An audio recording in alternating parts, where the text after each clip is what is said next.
Hi, welcome to the channel. Give me a second, y'all. I'm on my phone again, and y'all know it's gonna take a minute.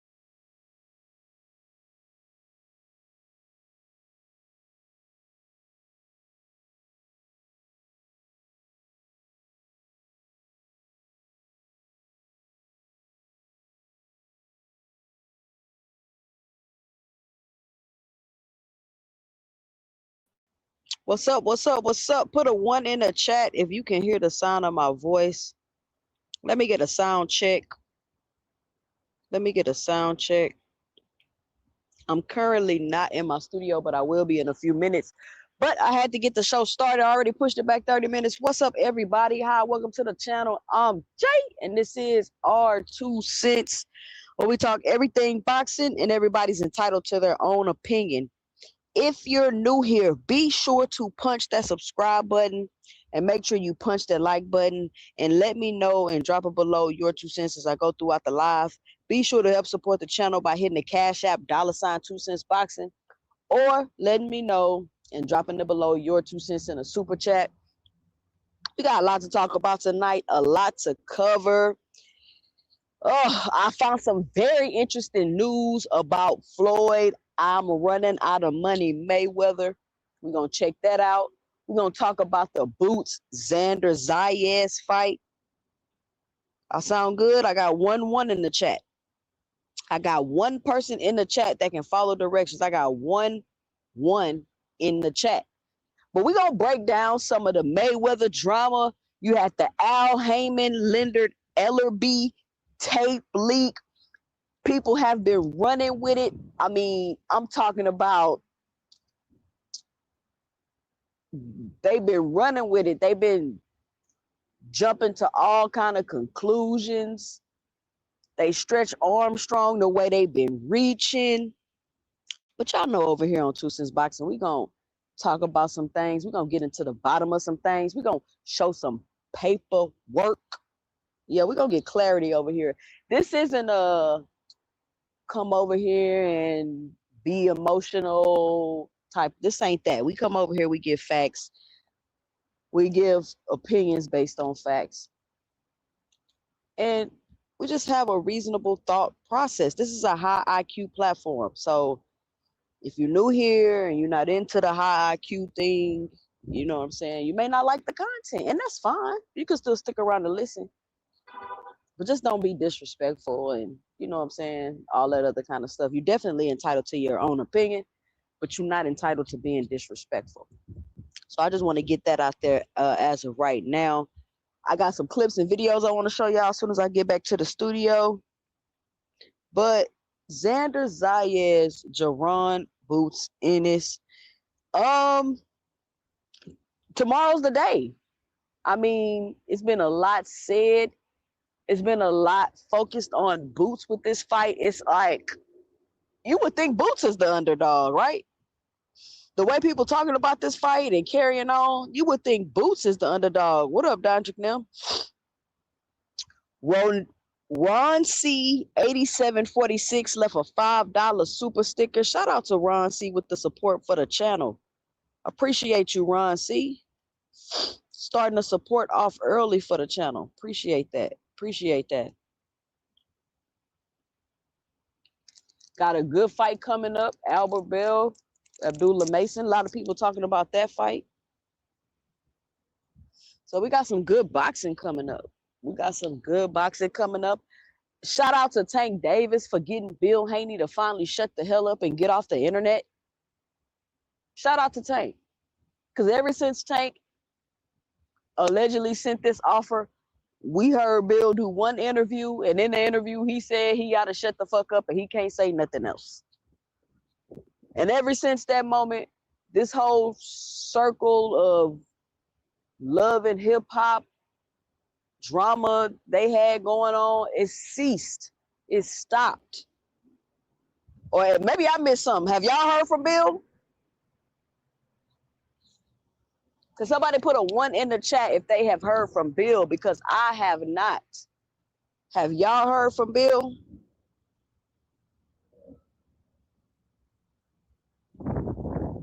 Darius Warren in the building. Somebody say nope. They ain't heard nothing from Bill. Man, I'm so glad that's over with. I'm so glad that's over with.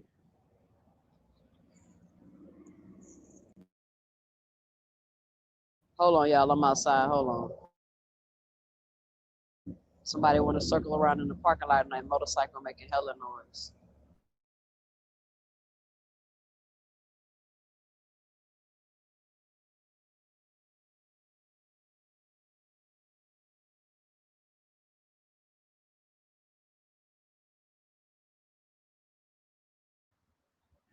Wow, he really did all that to park in the parking spot. But anyway, who's excited about the fight tomorrow? What's y'all bet slips looking like? What is everybody bet slips looking like? I usually don't bet on big fights like this, because like anything can happen, and to be some crazy shit happening in these fights. So I usually don't bet on fights like this. I did bet on the Ryan Garcia fight though. I hit big on that fight because I just felt like those odds was just hella disrespectful. Like they was tripping for that Ryan Devin fight. I don't know what Vegas was thinking for them odds. Courtney said that's how you know the fight is going to be made, because Bill ready to do whatever to say they need a payday. Man, we'll see. I still don't think they about to fight each other. I ain't gonna lie to you. I just feel like Tank Davis hopped right on in the Love and Hip Hop drama storyline. I'm not saying he in cahoots with him or nothing. I'm just saying like he just hopped into the storyline. Like, shut y'all ass up. You want to fight or not? It wasn't all that back and forth and on the internet. It don't take all that. You either want to fight or you don't want to fight. I think that was just a perfect example of that. People be so impressed with call outs and who said what, but it don't never be no paperwork and phone calls made. Just a lot of tweets. Just a lot of tweets and fight hype interviews. You know what I'm saying? A lot of tweets, a lot of fight hype interviews. But we're going to see what's up. I seen Keyshawn in the video jump rope, and he had like a little sauna suit on. So, you know, he obviously trying to cut down and get some weight down. And I'm wondering, does Keyshawn have a fight lined up? Like, why is who these guys fighting a mystery? Like, y'all are clearly getting ready for fights. You know who you fighting. Why y'all trying to keep it a secret or a mystery? Because it's almost seeming like if you're not keeping up no crazy drama on the internet, it is like nobody paying attention to you for real. Like, once Tank said that and Bill shut the hell up, it's gone. Like, the talks is gone. Like what? We done moved on. You feel me? You feel me? It's been no more Shakur video. It's been all of that is gone. It stopped. It ceased. Just like that. And that's what I be trying to tell people. It's a difference between when hype is like genuine and when hype is like manufactured. Because when it's kind of manufactured, you gotta keep it going, right? You gotta keep talking about it every day. You gotta keep it in front of people's face.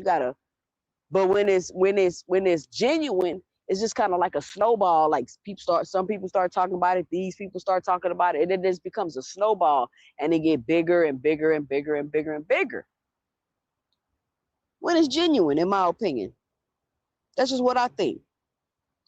Now, let me know and drop it below y'all 2 cents. What do you think about the De Los Santos El Rayo fight?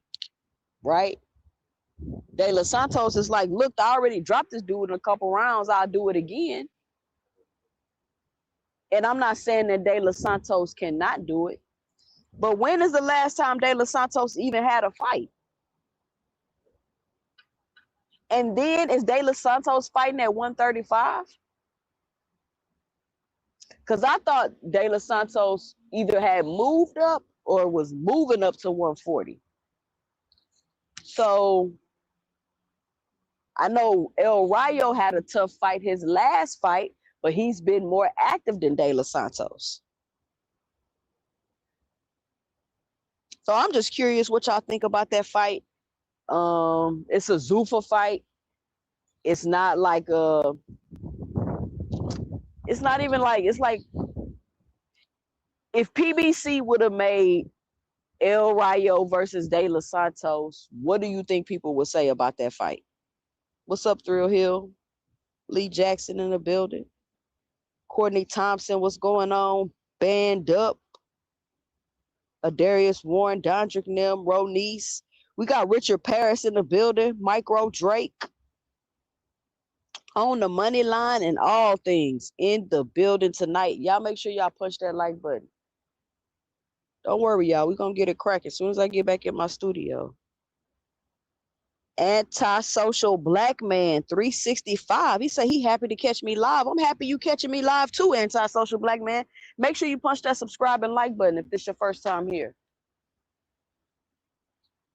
We just chit-chatting, little small talk till the ladies pull up, and then y'all know how it's gonna go down. We gonna talk about the Floyd Ellerby Al Heyman drama, which I think is very interesting that like anytime somebody hears something about Al Heyman, they automatically try to like turn him into a villain.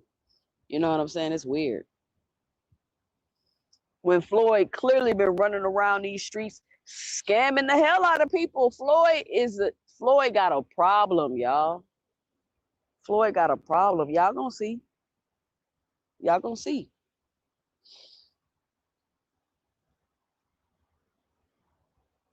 So, is there truth to the T.O. Rolly fight? And what do y'all think about Rolly versus T.O.? What's y'all 2 cents about Rolly versus T.O.? Because soon as I heard Rolly versus T.O., all the sentiment is like, oh, T.O. gonna wash Rolly. That's gonna be an easy belt. Like, what do y'all think about that fight? T.O. versus Rolly.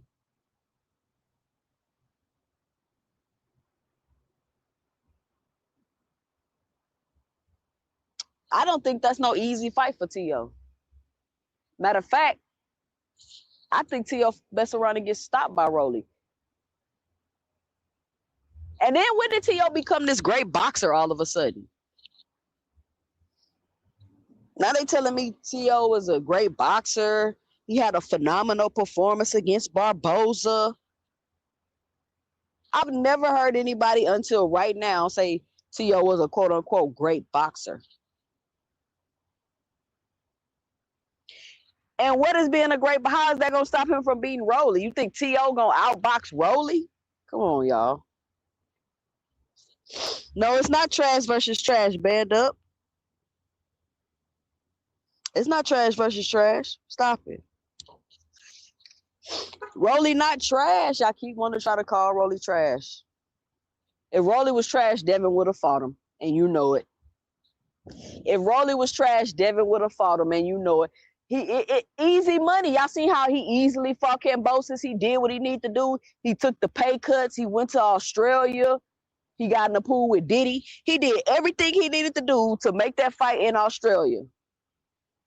Because he, you know what I'm saying? It was Kambosos. If Rolly was so trash, why didn't he make the fight? For the belt, he would have been unified on the road to undisputed, running through the division, picking up the belts one by one. If Devin Haney run through the division, pick up the belts one by one, go undisputed, he'll be 2-time undisputed, and he'll be cleared out of the division, something Terrence Crawford did not do.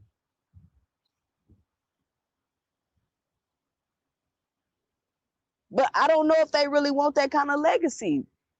And the only reason why I'm saying that is because that is what I thought Devin wanted. That's what I've been thinking this whole time. I'm thinking Devin want legacy. Devin don't duck no smoke. But now I'm looking around and it's looking like, damn, Devin, did you duck Run and Rolly? And we're going to see what's going to happen with this Tank fight, because I know you're not finna duck all 3 of them in 1 year. I know Bill not going to let that happen. He a better manager than that. But we'll see. But we'll see. Like I've been saying this whole time, everybody been in a line to try to fight Tank. But I always ask why these guys never mixed it up with each other. Band Up, you know I got to throw shots at Bud. Come on, Band Up. Stop acting like you brand new here. It's because I seen you in the chat. It's because I seen you in the chat, Band Up, so I had to throw some shots in there. Pow, pow. But I didn't say nothing that wasn't a fact. I was just trying to make the emphasis that you will be a multi-undisputed champion, just like the greatest fighter in the universe, Terrence Bud Crawford. But in your multi-division championship, you will have cleared out a division. You get what I'm saying? I'm just trying to make a comparison.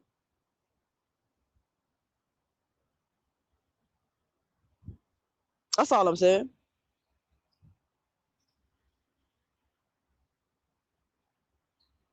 But we got Jerron Boots Ennis, who, if you listen to people talk about Boots and talk about this fight, Boots got the most. Boots is not even the underdog, but yet he got the most to prove.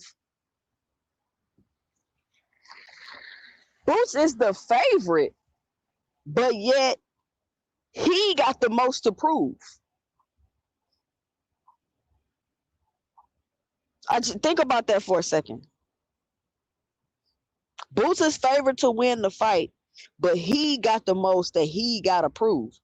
And I mean, I get it. You know, people feel like, you know, Xander's going to be this great challenge for Boots and all this other stuff. But it just seems so lopsided. It's like, if Boots win, he'll be I mean, I get it. If Boots win, okay, let's objectively, let's look at it, right? Let's talk about it like, if Boots win, it's going to be an excellent win. He beat a young, hungry fighter, unified champion. He was able to go snatch both them belts off of him. Hopefully he's able to do it in great fashion, put on an excellent performance, right?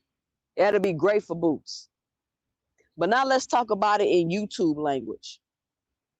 It seems as though if Boots win,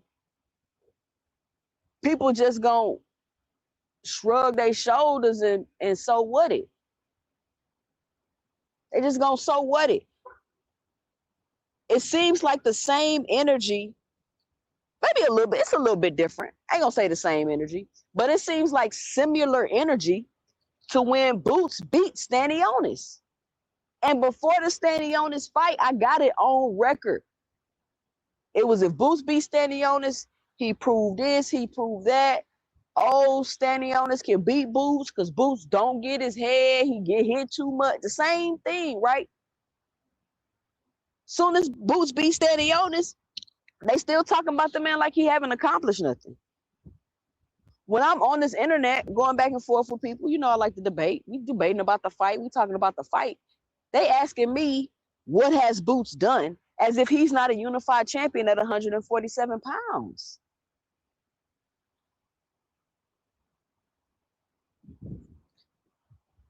Nick Ballin say Boots finna hammer Xander to the body.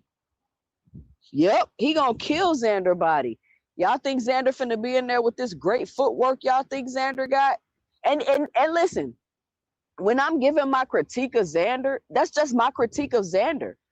Like, I've been saying these things about Xander, even before a fight between Boots and Xander was even thought about.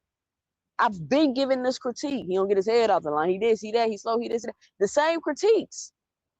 But now for some reason, when I give my critiques, everybody is upset. Like, I'm just saying that he don't got a chance. Listen, if me giving my critiques make you feel like I'm saying that Boots gonna wash him and he ain't got a chance, then that is the conclusion that you are coming to from the critiques that I'm giving. I'm not saying that. You coming to that conclusion in your brain when you hearing what I'm saying. Boots is faster, got better feet, got better IQ, the faster combination punch, the faster. Even though it's all that, am I saying Xander can't win? No, it's boxing. I'm not saying Xander can't win. I'm just analyzing the fight and telling y'all what I think. And for some reason, Boots is the one that has something to prove, even though he's Xander's a damn near 5-1 underdog, damn near.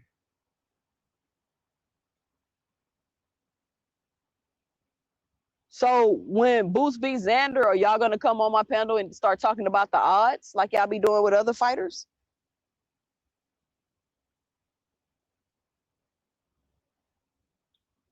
Are y'all gonna come on here talking about the odds? Some people said Xander looked weight drained. As soon as I get back to my studio, I'm gonna pull up some videos and we can analyze them. Now, One thing I can say that I'm really surprised about is that when they showed the ceremonial weigh-in, Boots actually looked bigger than Xander. Now this whole time, they've been telling us that Xander bigger than Boots. Xander bigger than Boots. The size. But I'm looking at him at the ceremonial weigh-in. Xander wasn't looking bigger than Boots, y'all. Xander wasn't looking bigger than Boots. Who did y'all think was bigger when y'all seen the ceremonial weigh-in? Xander or Boots? Who did y'all think was bigger? I got some videos to show y'all as soon as I get back to the studio.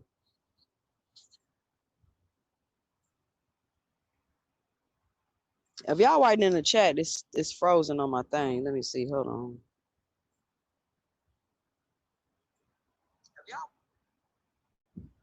Oh, okay. Lee Jackson say Boots. Yeah, Boots look bigger.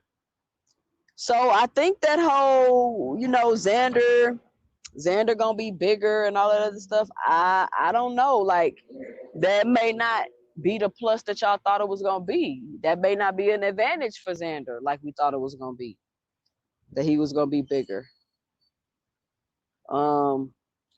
We gotta see how Xander's gonna be able to handle Boots' power. Boots is punching. I got some clips I'm gonna show y'all when I get back to the studio of him and I think the Lip and Yets fight. I mean, when you watch Boots fights, the fighters just shut down because they trying to hit, they keep getting countered, they just shut down. And when Boots see them start to shut down like that, that's when he starts to get reckless, start walking in, taking shots, trying to land shots, all that. Hold on, y'all.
All right, y'all. Headed back to the studio now. Ishmael say, I think Boots had a more natural weight cut than Xander. I mean, Boots said like last week he was already on weight. He was like, I'm on weight already. I just got through eating. So Boots didn't look drained or nothing. He looked healthy, hydrated, all that. All that. I'm gonna call y'all. Hold on, let me see. What y'all saying in the chat. Man, we'll see. I'm just ready for the fight. Y'all join me tomorrow for the fight party. I'm gonna be here.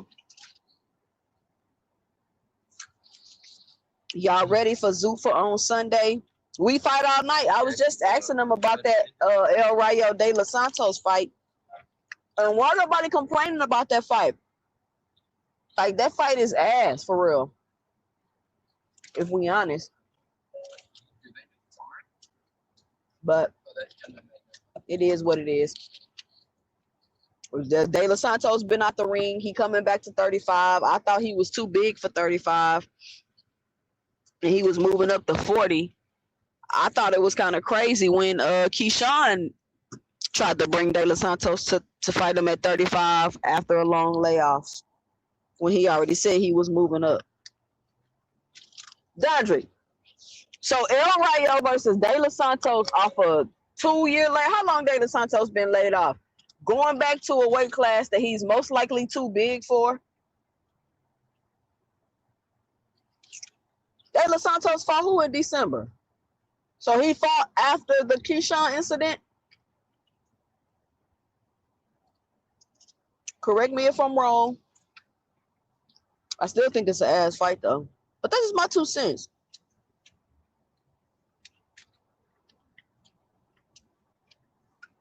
Oh, okay, so he did have a fight. And it was at 35, so that's a little better. But he already sparked Ryo.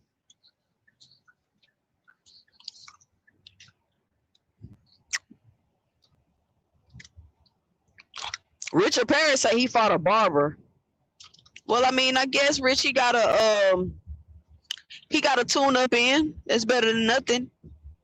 If he don't look like the ring rust got to him, he gonna be huge for Zuffa. Who De Los Santos? The first fight wasn't ass. This one gonna be good. No, the first fight was good. I mean, it changed my perspective a little bit because I thought De Los Santos hadn't fought since before the Keyshawn incident. And I thought he was too big for 35. So it might be more competitive than I'm thinking. Oh, he beat him in round 1. He ain't getting no rounds in. Dodrick, why you misrepresenting the tune-up? At least he made the weight though. But shit, we still don't know if he still can really make 35. Did y'all see that Rick Glacier? Y'all see Rick Glacier started another account. I'll be under his messages. I'm probably gonna get blocked again. He got on X talking about, one of the tweets he had was saying how Boots had been being disrespectful to Xander. And I told Rick Glacier, I said, Boots has not been being disrespectful to Xander. Don't start this shit, Rick. Don't start this. What did Boots do to be disrespectful to Xander? For some reason, a lot of people view certain fighters that have confidence, they view it as disrespect. And I think that that's weird. Like, since when is confidence disrespect? If I think I can beat you, that's not disrespectful. I just think I can beat you. I haven't seen like anything that would remotely make me think that Boots has disrespected Xander. And if Boots did disrespect Xander, so what? And so what? They about to fight. It's not a requirement. It's not against the law for me to be disrespectful. If I want to be disrespectful, I'll be disrespectful. It is what it is. Just like they was doing all that crying when Earl didn't shake Tim Tszyu hand. Like, oh, he being disrespectful. Like, he don't have to shake that man's hand if he don't want to. You don't have to be respectful. You have a choice. And all that, like, you know what I'm saying? All this crying over respectful, like, this ain't boxing. And that's what just makes me know that these are new fans. They don't know things that's happened in the past. They don't, like, everything they see is so egregious and appalled. You're not seeing nothing new in boxing that hasn't happened before. You just don't know about it. And that's why I like Jupe. I'm so thankful to have Jupe on the channel and in this space, because Jupe and Big Supreme and people like that, because they are historians. You know what I'm saying? You think you finna get away with something like it's the first time it's ever happened and it's so out of this world. And Jupe and Big Supreme will come with bop, bop, bop, 2-3 different stories where this has happened before. And then people get all in their feelings because there's nothing y'all can say. And then y'all want to start yelling and attacking Jupe and Big Supreme on the panel because they killing all y'all emotional arguments and narratives that y'all trying to get going. Because this is boxing. This is a sport. The most corrupt sport at that. It's a lot of talk about integrity and all this other stuff. It's no integrity in boxing. This is boxing. What do y'all be talking about with this stuff?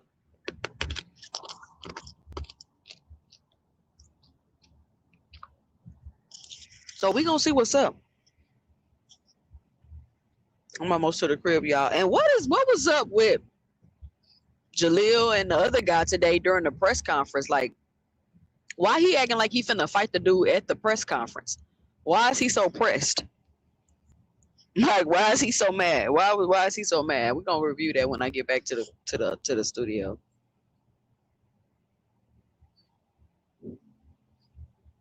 I'm just waiting on the ladies to pull up before we get ready. Get the show kicked off. Why you say Jahai gonna lose, Dondrick? That's why he acting like that. Y'all remember I told you, like, sometimes people talk trash like they about to win a fight, and sometimes people like talk trash like they about to get their ass whooped.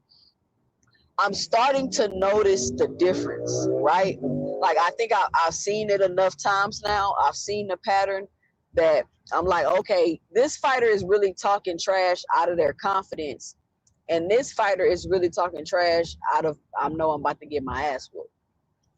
Have y'all peeped that? Have y'all peeped that, or is it just me? Dondrick say his opponent a dog, and he like that. So, but why you think he gonna lose? Jahil not like that? Jah not like that? Jah not like that? So Dondrick, what your best lip looking like, Dondrick? What y'all best lips looking like? I ain't hear nobody say nothing. Y'all ain't bet on the fights. Part of me want to throw a little something on the early stoppage in the boost fight, depending on the odds. I might make a gamble with that. Ishmael say he peeped that too. Kind of like Xander. Like when they start saying shit like, oh, he got flat feet, he this, he that. Like, that's not even true. When y'all just start saying stuff that's just absolutely not true, or stuff that you absolutely don't do and we know you not finna do, that's when I'll start to be like, oh, okay, you just chat.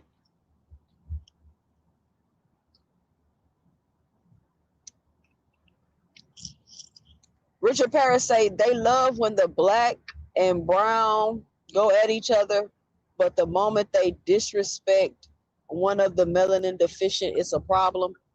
That's what I'm saying.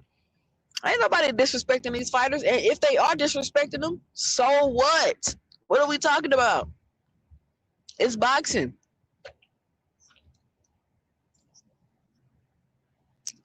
You're supposed to go back and forth with your opponents. You should keep it respectful, but if you don't, then oh well. Come on, y'all. When did boxing fans get so sensitive?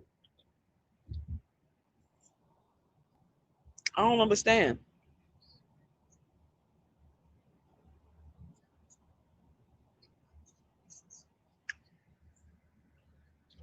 What's his opponent record, Dondrick? How many KOs and stuff he got since he a dog?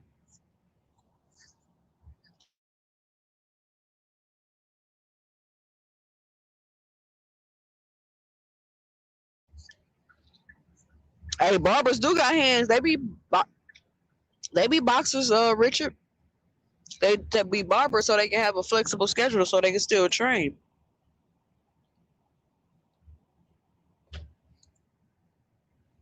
You never know when you might have to throw some hands on somebody at the barber shop.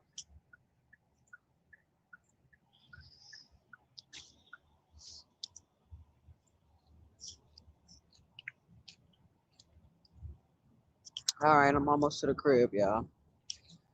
But yeah, so, and then Rick Glacier said, that's why I had brought up Rick Glacier. And then Rick Glacier tweeted out a couple days ago, I don't know if y'all seen this, that Xander Zayas is moving up in weight no matter what happens in this fight. So, what do y'all take from that? What do y'all take to me from that? Nothing? Or does it make you look at the fight differently, perceive the fight differently? Does that make you feel any differently about the fight, knowing that Xander Zayas is going to be moving up as soon as this fight is over? And then we got to talk about the beard thing, Richard. I'm trying to wait for the ladies before I just click on all the hot topics. Trying to wait for the ladies to get here. But the beard thing, and I mean, I don't think it's that big of a deal. They asked to trim his beard, cool, he trimmed it.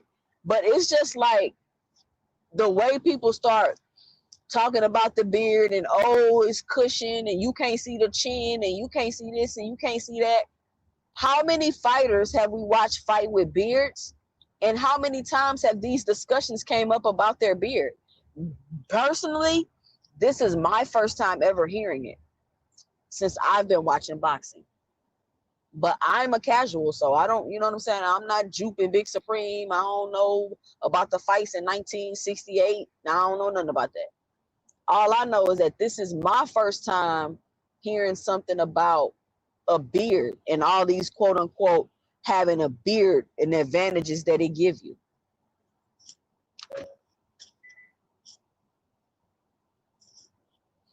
Richard Pryor says it's a built-in excuse. People gonna say he was drained, but you know they're not saying he's drained now. Ishmael say they did the beard shit with Adrian Broner. I was watching Adrian Broner and boxing back then, but I wasn't in it like that. Like I would have never known that. You know what I'm saying? I was just like watch the fights, and you know I wasn't on YouTube like that. Watch the fight, read the articles and shit like that. Y'all, if my phone die, I'm gonna be right back. Say I'm on 5%. I'm trying to get in the house.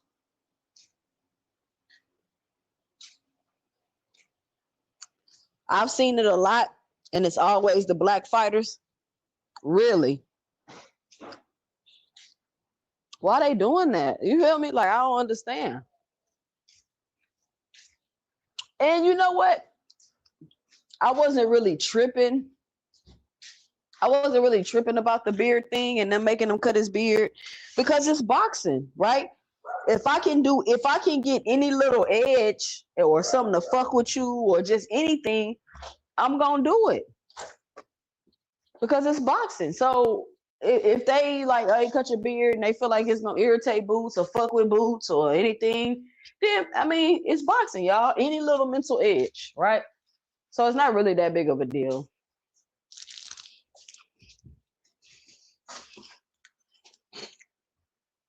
Is it a race thing? It could be. It's boxing, so it's most likely is. But everybody want that mental edge, you know?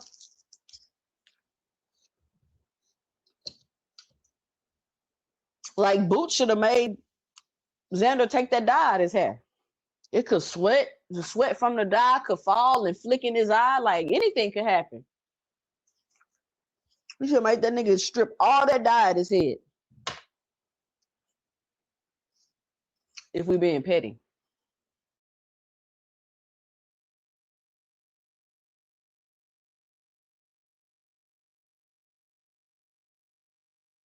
Hold on, y'all.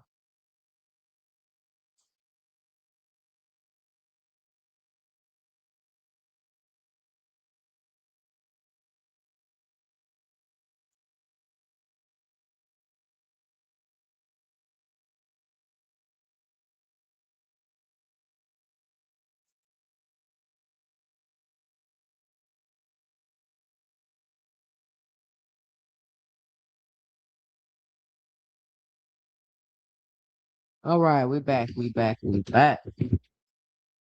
right, now I'm at the studio. Now we can get into some of these videos. See what y'all saying in the chizats. What's up, Mr. Greg in the building? Blue 1819 in the building. The beard has always been a point to annoy the opponent. Yes, indeed, everyone wants the edge. Yeah, that's what I'm saying. If I could say, hey, make him cut his beard just to get an edge to fuck with you, like, sin. I'm sure Boots ain't worried about it. Boots just trimmed it down. At first, Boots was like, nah, because y'all asked, and I'm going to tell you no. And then they like, well, all right, then we're going to get the commission. Then they got the commission. He's like, all right. You know, it's a mind thing we got going on right now. Whatever edge, whatever win I can get on you, I want to get it. I want to get it.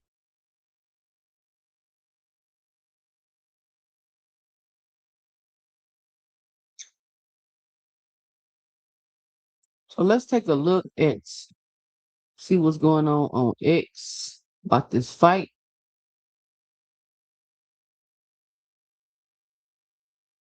That big, like it's people crazy. One by one. Talk to me a little bit about the beard situation. I don't know. My beard not even that big. Like people crazy. People got way bigger beards than me, but I know. I guess I don't know. Maybe they might be a little scared. one by one. Man, he said they a little scared. 2 Cent Promotions, you know it. They coming, I guess. We are almost at 10 o'clock, though. I am finna have to get started with the show. I've been talking about an hour. Let me see. Yeah, man, I've been talking 45 minutes, so we about to kick it off. Here we go.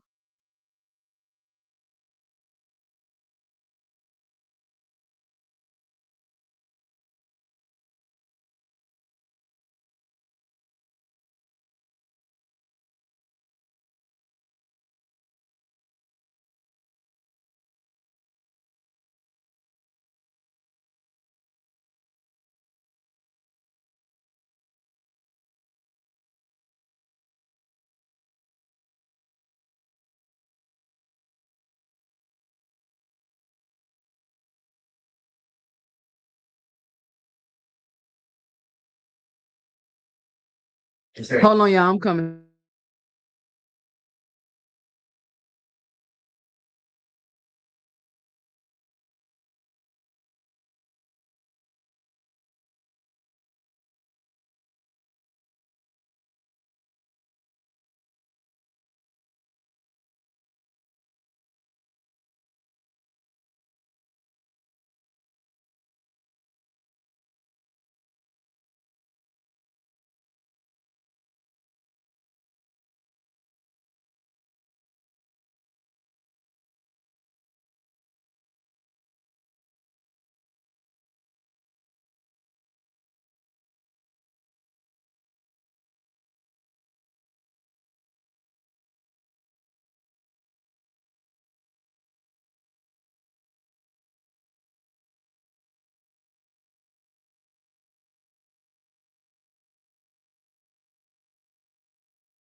All right.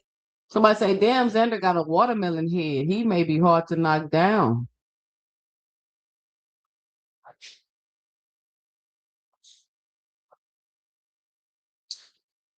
That's what we looking like. That's what they looking like, y'all. Xander look like he trying to force that smile.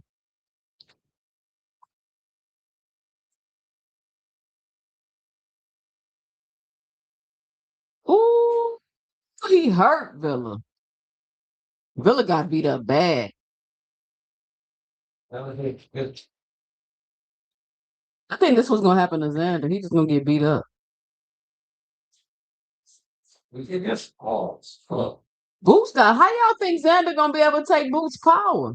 Let's see what De Los Santos talking about. Fight ended. You think that's on him? What does Valenzuela do best? Coge golpe. The way that first fight ended, you think that's on his mind? Veo la pelea fácil. Creo que él lleva eso en la mente por el temor a cogerme un golpe. No es que estoy subestimándolo, pero el que pierde la primera, pierde la segunda.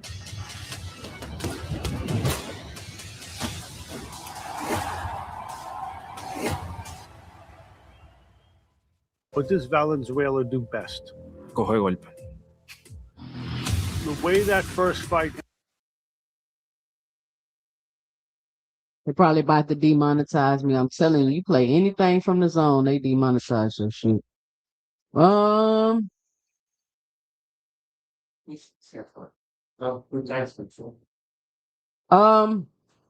I'm hearing that UFC is struggling with Dana White. Damn, why they do Boots like that? Did they make him shave it all off, or is that AI, y'all? I thought they made him trim his beard. That is not Boots, y'all. I know they did not Boots cut. Jupe, Chef Jupe RD in the building. Jupe, I just dropped the link. Jupe, I just dropped the link. We about to get started. I know that is not a real picture of Boots. They did not make that man really cut his beard. Let me see. I thought he had to trim it. Oh, somebody say it's AI.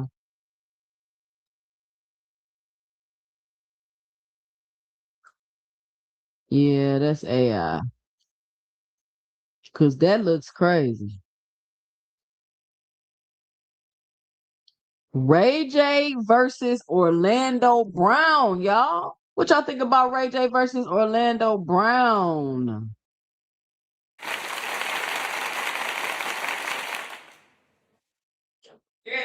Neither one of them gonna be in shape to fight nothing. That shit gonna be dumb.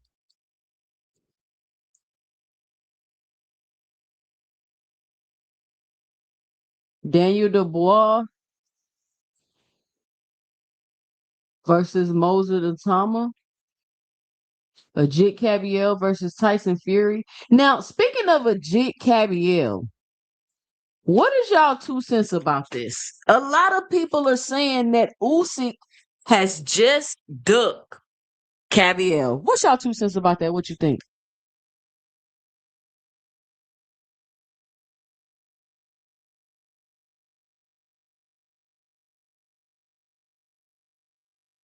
What y'all think? Did Usyk just duck Cavill?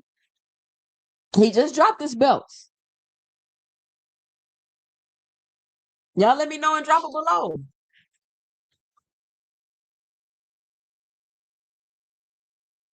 Rozilla say he ducked.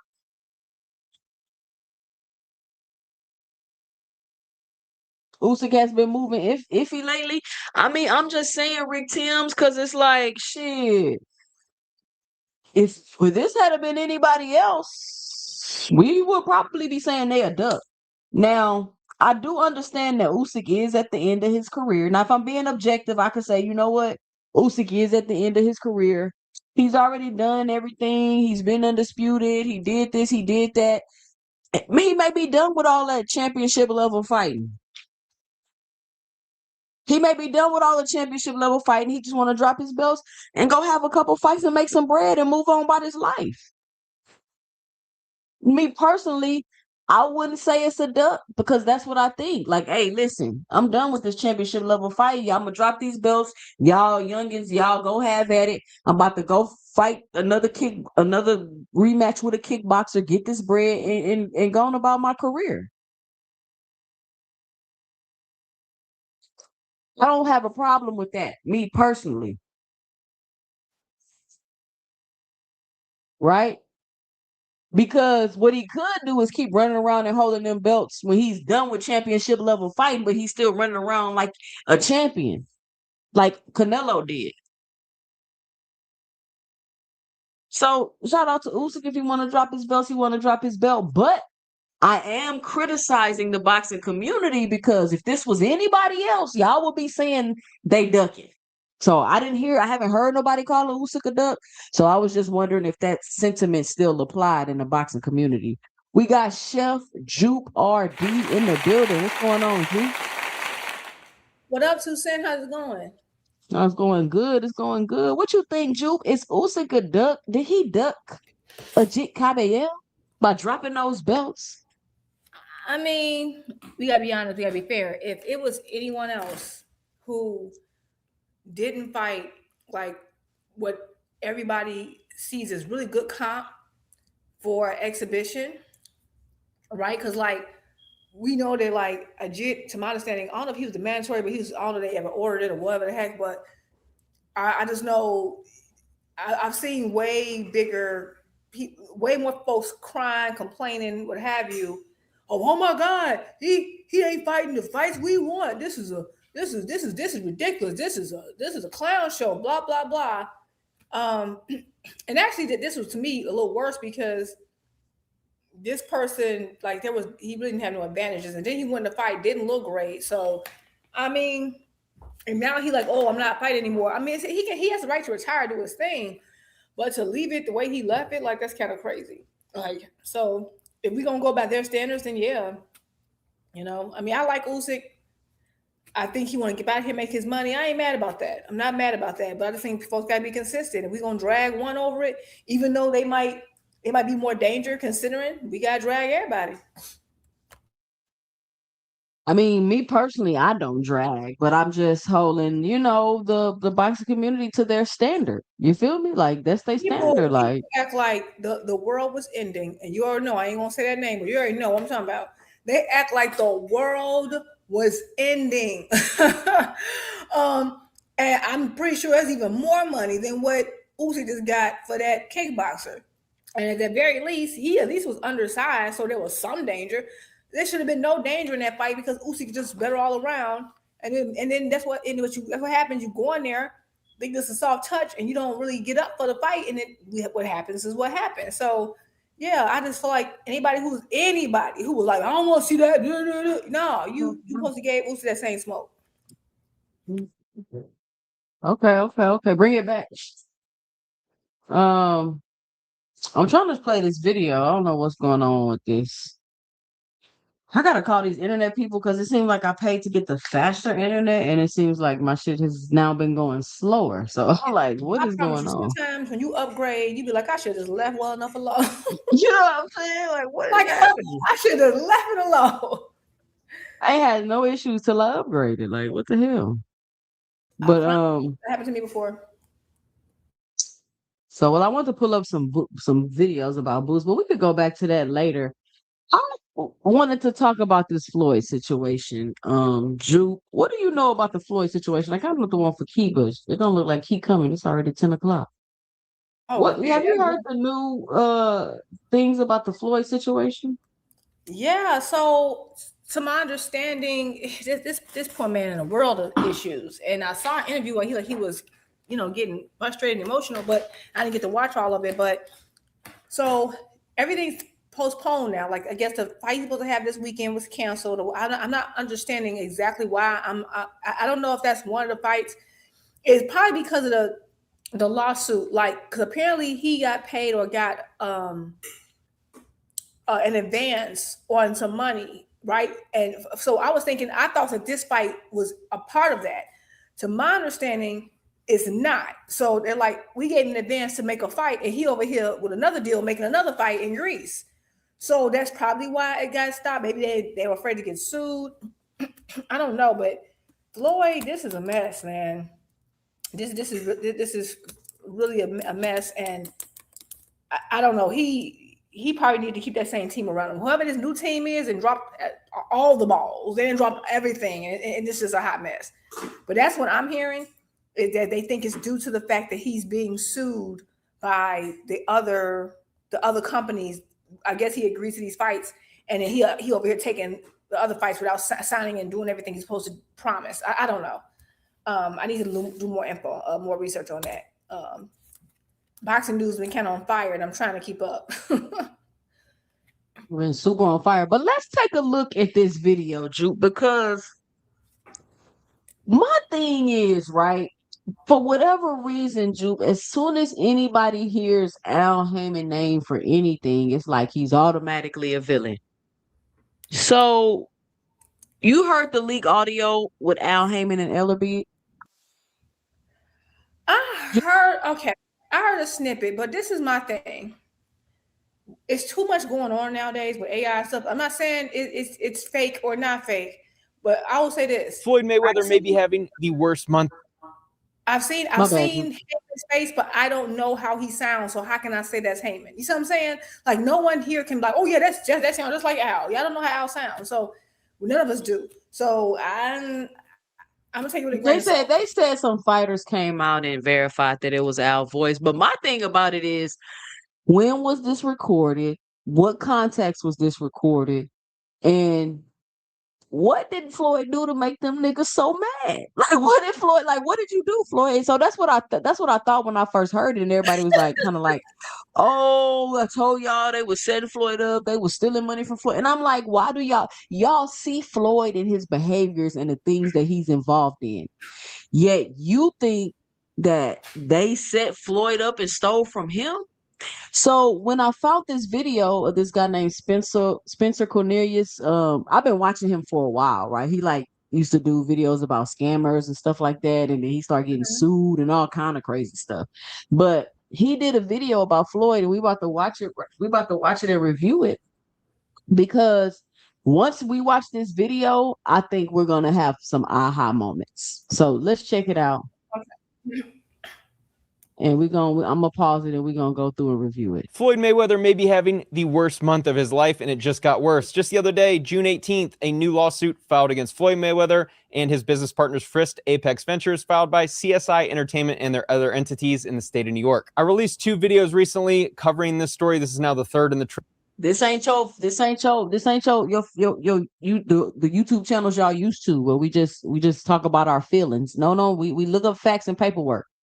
That's what we do over here. trilogy about Floyd going broke, having issues with felony charges, and now a new lawsuit that looks really bad. The story begins summer of 2025 when Floyd Mayweather approaches Mike Tyson regarding a potential exhibition fight, because nothing screams like you're financially free and wealthy, quite like stepping into the ring at 50 years old with one of the most dangerous men on the planet, Mike Tyson. August 10th, 2025, CSI Sports Events and Frist. So Frist Ventures is the management group managing Floyd Mayweather. They enter into an agreement under which CSI secured the services of Mayweather to fight Tyson. So they have the services. They are the only ones, exclusive services to handle this fight. The Tyson agreement also allows CSI the rights of Mayweather for his training, his lifestyle activities, basically to create a show around the fight. I personally love when they do this, the 4 or 5 part series leading up to the fight. I watch all of that because I really enjoy it. But think about it. What we'll cover in just a second, they're essentially fronting, when they sign the contract, they're fronting millions of dollars to Mayweather. They're promising that they're going to pay him a lot of money. And so they need a way to monetize in any way they can and build up for the fight so that as many eyeballs will either buy the pay-per-view or watch the fight or attend the fight so that they can recoup their investment. The Tyson agreement prohibits Floyd Mayweather from engaging in any other fight before the Mike Tyson fight. This is incredibly important because you want him fighting Mike Tyson next, and then you'll see there's a big super fight coming up after that. But they want to make sure he's not fighting anyone before Mike Tyson. You'll see this come up later. This is one of the biggest issues with the contract. Floyd Mayweather was contractually obligated to make $14 million for the Mike Tyson fight. I really enjoy seeing these numbers because one thing Floyd's done really well over the years is come out and say he makes so much money, $100 million for this fight, $200 million for that fight. While it's possibly true, when you see the actual contract, you see how much he makes. It's entirely possible, given that he's having so many money problems right now, it's possible that maybe he was lying or exaggerating about how much money actually went into his pocket from the fights. Regardless, $14 million, $2 million advance, $12 million to be paid to him one day after the fight. Now, I just mentioned... Wait, this is the wrong video, y'all. This is not the video I wanted to do first. You know what? I just while this video was playing, I went and just double checked what I was saying, that the reason why this fight is off in Greece is because of the company the company that he signed the other fights with were suing, and I was correct. I just double checked it. And so y'all remember back in February, Money Mayweather has money problems. He owes the IRS. He owes car dealers. All right, this is the one I wanted to play. But go ahead, you.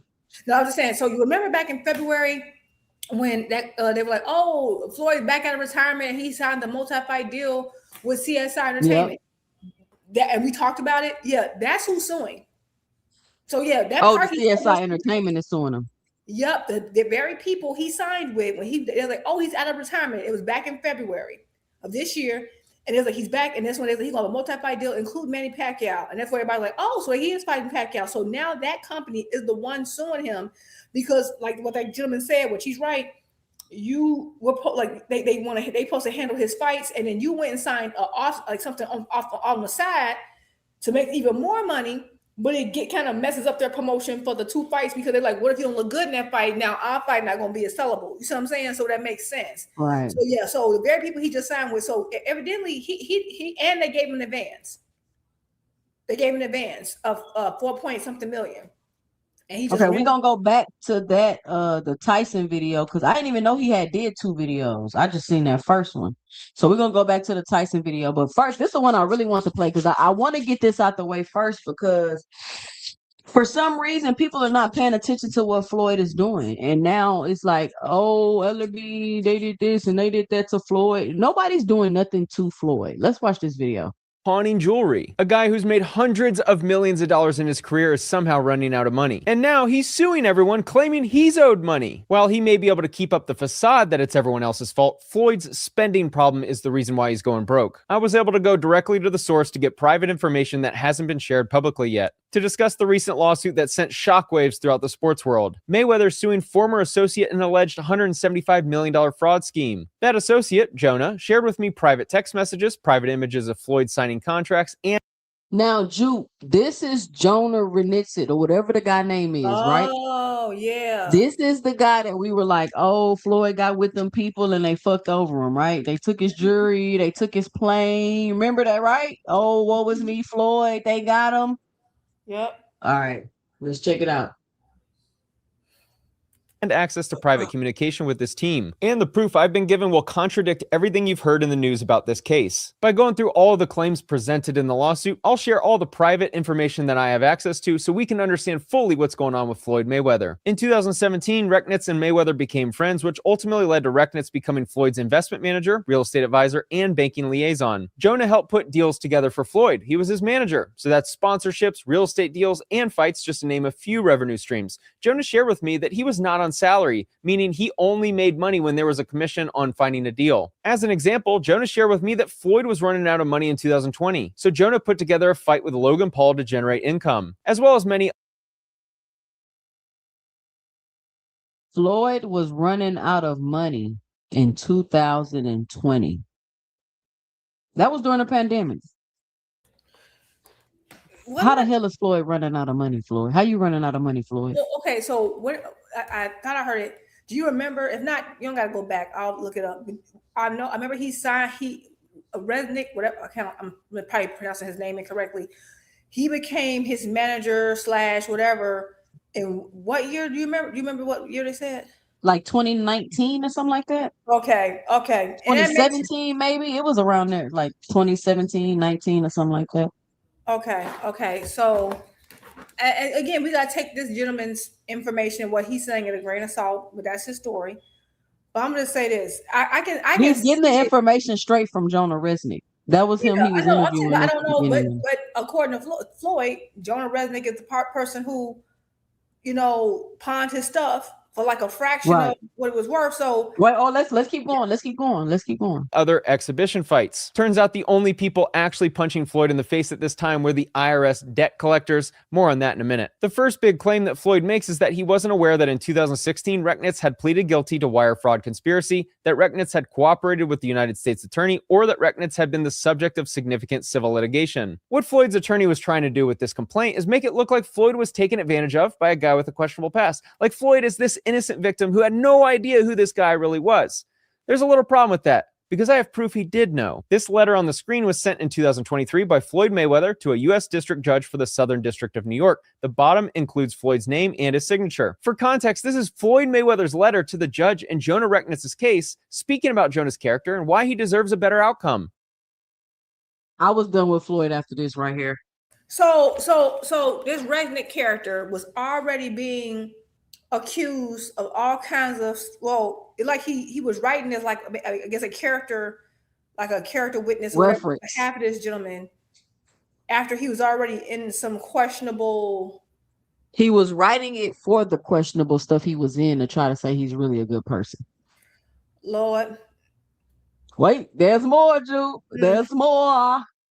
In the second paragraph, he writes, "We became friendly and I supported him when he was going through the process of being sentenced in 2019. That sounds to me like he knew about Jonah's litigation in New York. In the third paragraph, he writes that Jonah has worked with him as his promoter and business advisor. He has taken the job and run with it, helping Floyd in every aspect and opening up new opportunities. He further mentions the charitable work they've done together. Further down, he mentions that people have tried to take advantage of Jonah by bringing lawsuits against him as a way to extort him. And finally, Floyd writes, I appreciate you taking the time to read this letter, Your Honor. I would just ask that you consider my personal testimony that Jonah Rechnitz is a good person." He claimed that he didn't know about Jonah's past in the complaint, yet he wrote that letter in support of Jonah, showing he clearly knew about the litigation in New York. So it doesn't seem to add up. Many have speculated that Mayweather is coming out of retirement for a rematch with Pacquiao because he needs the money. Yes, this is why. Around August 2025, Floyd needed cash money, so he decided to start pawning his jewelry. Here's a text on August 25th, 2025.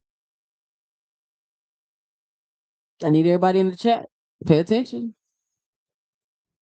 Remember somebody took his jewelry and pawned it? Y'all remember that? They took his $100 million worth of jewelry and stole it and pawned.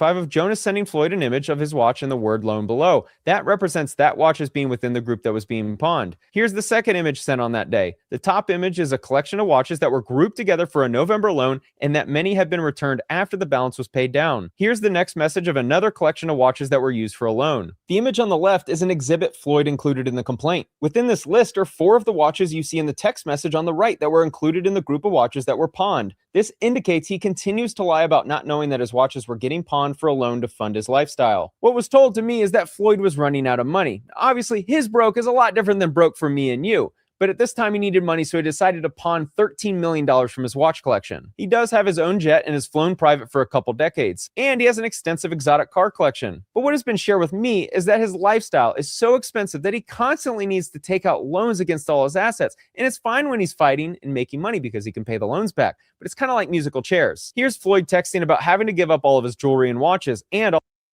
Floyd was living off of loans from his assets to support a lifestyle where he's spending at least $1 million a month, while at the same time not bringing in a lot of money because you're not fighting. Okay, 2 Cent, this guy who's talking, is he like, who is he? I've never seen him. Okay, he's a YouTuber. His name is Spencer Cornelius. I've been following him for years, so he's credible to me. He does videos on scammers, right? And he would like expose these people that's scamming, and the gurus, the financial gurus, and all these people on the internet. And then he started getting like sued, like started having these major lawsuits. So he's like very careful at what he says and puts out because you're right, because a lot of litigation. And why slogan one said Floyd need to move to Indonesia and do yoga with slogan one. So look, I gave up all my jewelry, watches, and all my woman bags. So Floyd knew his jewelry was getting pawned, y'all. Floyd running around here playing like he a victim, and he is not a victim at all. Matter of fact, he is what I kept telling y'all he is, a damn scammer.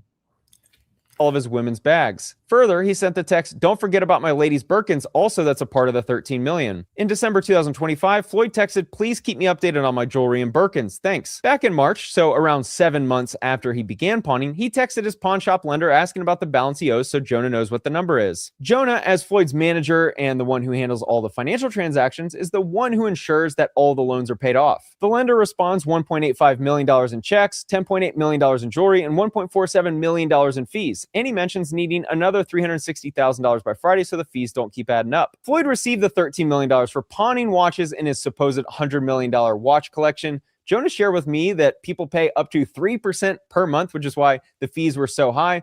That loan was almost paid in full. If you reread Joel's message, it makes sense. Joel says, "I have recouped everything and hasn't had to sell any pieces. All that remains is another $360,000 so Floyd doesn't have to pay any more fees." In case you aren't following, Joel can sell the watches that were pawned if Floyd doesn't pay the $13 million back. But he didn't need to sell watches because he was paid back and made $1.5 million in fees. In the complaint, Floyd discusses pawning his $100 million jewelry collection with the words, "to be pledged or placed in the possession of Joel, a Miami jewelry dealer." The amount received was around $13 million. A substantial portion of the pledged jewelry remains in the possession of Joel and Modi, and no accounting has been provided to Mr. Mayweather, and then alleges that the consideration received was diverted by Recknitz and not paid to Floyd. I just shared the text. So if y'all don't understand what's going on, basically they saying Floyd is flat out freaking lying. He's flat out lying. He filed a lawsuit against this man, flat out lying. The man got the text messages. So before y'all run around here trying to accuse people of things based off Floyd filing some frivolous lawsuits, y'all might want to dig a little bit more deeper before y'all jump out the window. So for me, this is crazy. I knew there was always a chance that Floyd just mishandled his money, and I got really concerned when I realized that him and like Al wasn't as, I'm like, man. So Baby, turn that thing. Yeah, like with him and Al weren't, I guess, Al stopped managing his money or whatever, because And that made me like, okay, well, maybe he know what he doing. He good enough. He good. He fine. But so with this, I don't know this gentleman, but I believe that like you said, he talks about this. He could get sued. I don't know if Floyd has seen this or whatever. I'm gonna take it with a grain of salt. I'm gonna wait till the case continues. But if he's lying and he's just saying all this stuff and got the lawyer, this is gonna look bad. He gonna get bad. He gonna get done bad in court, because if the defense has any of this information, he gonna get done bad in court, real bad. This is crazy. Like Floyd. Messages between Floyd and Joel showing the accounting of the transaction, and that. My bad, Ju. I wasn't trying to cut you off. No, you good. Keep playing. I'm good. Oh, okay. Nothing seemed to be awry. This is not the first time Floyd has had to take a pawn loan. Earlier last year, he borrowed $1 million from his friend Avi, the owner of Avi & Co., against his $18 million Jacob & Co. watch. Upon research, I realized that even though the retail is $18 million, the market value is about $2 to $3 million, so Floyd's $100 million jewelry collection is more likely worth a fraction of that. Why is Floyd Mayweather pawning jewelry despite being so wealthy and always seemingly around cash? I asked Jonah how much Floyd spends every single month on his team, and Jonah estimated around $1 million. What happens when you can't afford your team's salaries? Here's a video from Floyd's assistant of his entire jewelry collection as they took photos and video of all of the jewelry before pawning. This photo is the same table from the video before, with cash on the table, as that was. Why is Floyd Mayweather pawning jewelry? That sounds so crazy to me. Like, Floyd, are you serious, Floyd? All the money that done touched your hands, Floyd, and you pawning jewelry, my nigga? Are you kidding me, Floyd? Wow. This is pathetic. And if it's, my thing is too, is that you're trying to, it's probably because he's also trying to pot. It's I mean, I ain't gonna lie, I have no joy in this. Even though Floyd, a lot of stuff he said publicly used to get on my nerves. This is just so upsetting, because like, there's no joy. Floyd didn't bother me at all. Floyd didn't bother me. I don't know why people so up in there. Like, listen, and you know what I always used to say, Drew? I used to be like, okay, Floyd, how much are you really making to buy a $18 million watch? You're not making money like that, Floyd. Right. You're not making enough money to buy $18 million watch. And I think the problem is that, okay, like there's no way you should be making the money you made. And he said, I got good investments. So my thing is, I don't think he's like dead broke, don't have a penny to his name. We don't know. He probably is, probably not. But like, for example, that sometimes you can be, you might have very low liquidity, right? You don't have any liquid cash. Everything's sold up in something, right? I'm hoping that's the case for him. But either way, it's like, okay, you get all this jewelry. I get it. Like we knew you were rich, baby. You didn't need all those chains. I'm just looking at this. You mean tell me one or two couldn't have done? You needed every last one of them pieces? Did you have to have every last one of those pieces? Like get you your TMT chain, one or two little nice necklaces. And you can imagine if he got that for himself, what he got for his kids and all that. It's like, and like I think someone said, and that's very true, I believe he made a ton of money. But the difference is once you retire, you need to be living off your like the interest, or living off you don't have to touch the principal. So your lifestyle, you still have to like, you still can live, you're still gonna live better than 99% of most people. But all this extra stuff, buy all these extravagant purchases, knowing you don't have these big fights coming in anymore. And even if you do exhibitions, it's never going to be as big as when you were in your prime. So this is like a huge letdown. Like there's no reason this should be happening. None. And you was with Al Haymon. And right, and you left him. Now you with this guy. Now this guy could be telling the truth, but he also could have got Floyd. I still believe he could have. I think the truth could be somewhere in the middle. It's possible. Because you didn't have any of these issues when you was with Al. And I thought it was so weird when you suddenly start to look at, did I get paid from the fight with Berto? And I want to look at the books from the Manny Pacquiao fight. Now you're just searching for money. It's like you basically checking the couch cushions now. You checking the couch cushions because you that hard up now, because maybe you need some liquidity. But in the day, you wasn't doing that when you was with Al. I don't know what fallout happened, but now I think we finna see by the time with this. I'm gonna give you my 2 cents by the end of this video, Juke. I'm gonna tell you what I think. okay. Cash delivered for pawning the jewelry. When you add up Floyd's entire lifestyle, he could easily be spending $2 to $3 million per month, which means he probably needs to be making around $50 million of pre-tax income in order to just break even on that lifestyle expenses. When you're fighting Conor McGregor or Manny Pacquiao, you can cover that type of spend. But I always talk about this in my Athletes Going Broke series. These athletes will keep their lifestyle spend around the same, and when that income goes to essentially zero, they go broke pretty quickly. Floyd claims Jonah screwed him, but ironically, Jonah actually saved him from being bankrupt. Floyd claims he invested $31.5 million into real estate deals and has made a nominal amount of money as a return on his investment. I actually have the distribution letter for this portfolio. Here's the 3 portfolios listed totaling $31.5 million. The annual distribution for the total is around $3.9 million. Back in 2024, when Floyd began investing in real estate, he had no liquidity, meaning he had no cash flow and essentially had no cash to his name. Jonah presents an idea to Floyd Mayweather, as Floyd at the time had 2 properties that were owned in full. However, they weren't being rented out, so they were costing him money every month. Jonah says you should invest that money in real estate so that you can start earning cash flow. In one of the exhibits filed with the complaint, Floyd shows the sale of his Beverly Hills and Miami properties. Instead of having 2 houses sit empty like before, Floyd is now earning almost $4 million every year in cash flow while owning valuable real estate in New York. So it's odd seeing him file this complaint alleging he's been screwed. Does anyone remember this fight? It was in 2015, 11 years ago. And this fight was in 2017. Al Heyman had to advance Floyd money from this fight because Floyd had already spent all of his money. All of this spending is not new. It's been going on for years. So think about this. It's been 9 years since that fight. Let's assume Floyd spends around $20 million per year, which is pretty reasonable given his lifestyle expenses. That would have meant he spent $180 million since that fight in 2017. He's always posted pictures with cash money because it's his branding. And he certainly has had a lot of money at one point. But spending a couple $1 million per month blows through this cash instantly. Floyd may have had a $100 million jewelry and watch collection, and that's certainly wealthy to me and you. But when you're spending $20, $30 million per year, that $100 million can dry up pretty quickly, which is why he now needs to exit retirement to fight Manny Pacquiao for a payday. One of the other claims is about Floyd selling his jet and not receiving any money. There's mention in the complaint that the block for the purchaser was left blank. What the media misunderstood was that the plane wasn't sold for $1 like the complaint lists here.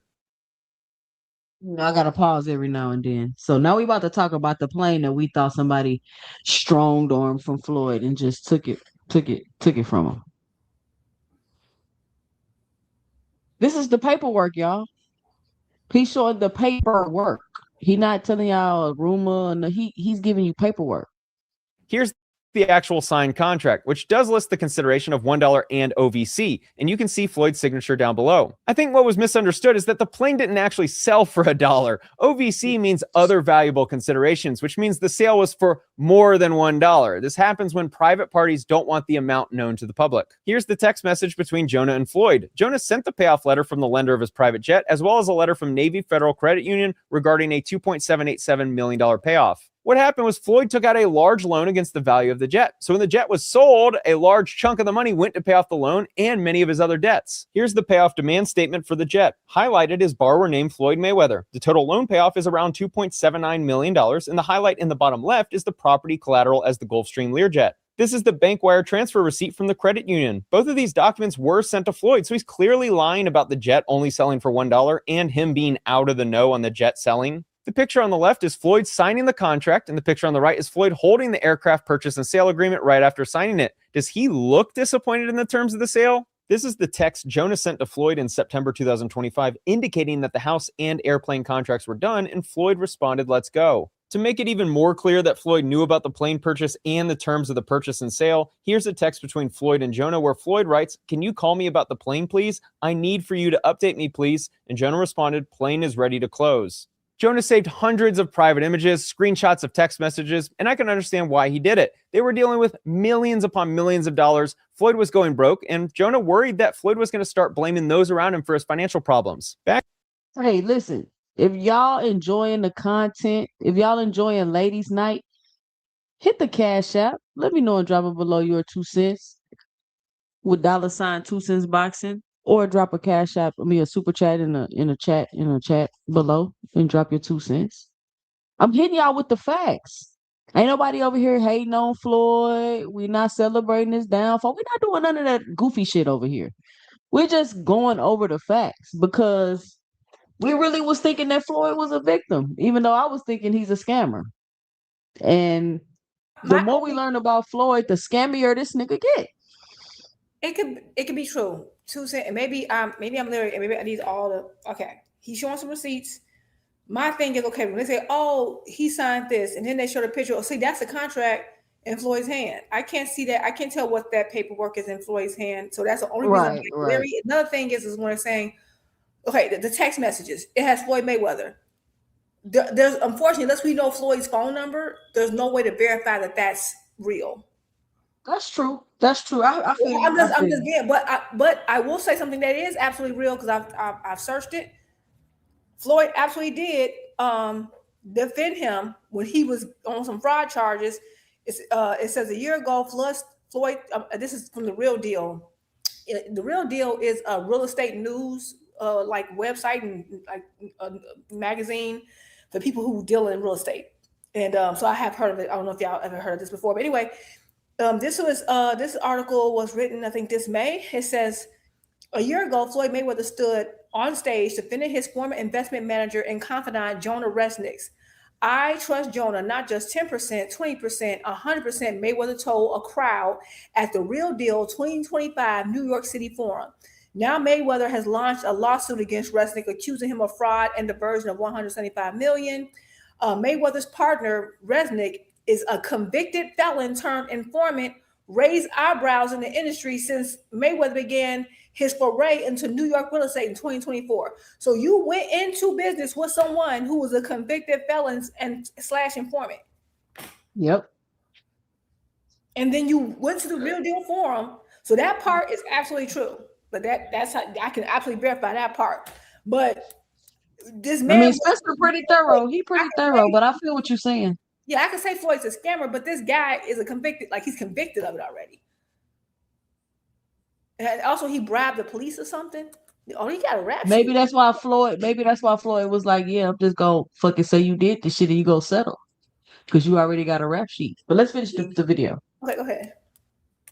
Back in November 2025, Jonah sent this message to Floyd saying, I can help continue to create income for you for life, but you need to start saving more money and spending less. Borrowing from a credit line should be for investment purposes, not to pay past due bills because we will have to pay it back. Floyd also claims that 80% distributions to Mayweather Promotions LLC and 20% to be paid to Frist Apex Ventures were diverted by Rechnitz. Throughout the complaint, Floyd is claiming that fraud was going on because he only received 80% of the distributions, which is interesting because he signed the operating agreement for that split. This is Floyd holding up the settlement statement of a closed transaction involving his company, Mayweather Promotions, and Frist Apex Ventures. His smile doesn't look like someone who is upset with the deal that just closed. I've seen the operating agreement between these two companies that Floyd signed showing an 80-20 split. And since I promised you receipts, here's the document with the distribution allocation of 80% for Mayweather Promotions and 20% for Frist Apex Ventures. Down at the bottom, you can see Floyd's signature agreeing to the terms of the contract. As part of the fraud claim against Rechnitz and Frist, Floyd claims IL Frist signed distribution letters as manager of Vada Properties when he held no such office, and by signing as CEO of Vada Properties when he held no such office. This is a screenshot of Floyd's Instagram over a year ago. The picture in the middle is Floyd promoting speaking at a conference about real estate with IL Frist. In the post, IL is listed as the CEO of Vada Properties. This is the Real Deal conference where Floyd is talking about buying real estate and IL Frist is the man to his right. I had a very, very smart team. Guys that was very, very educated in real estate.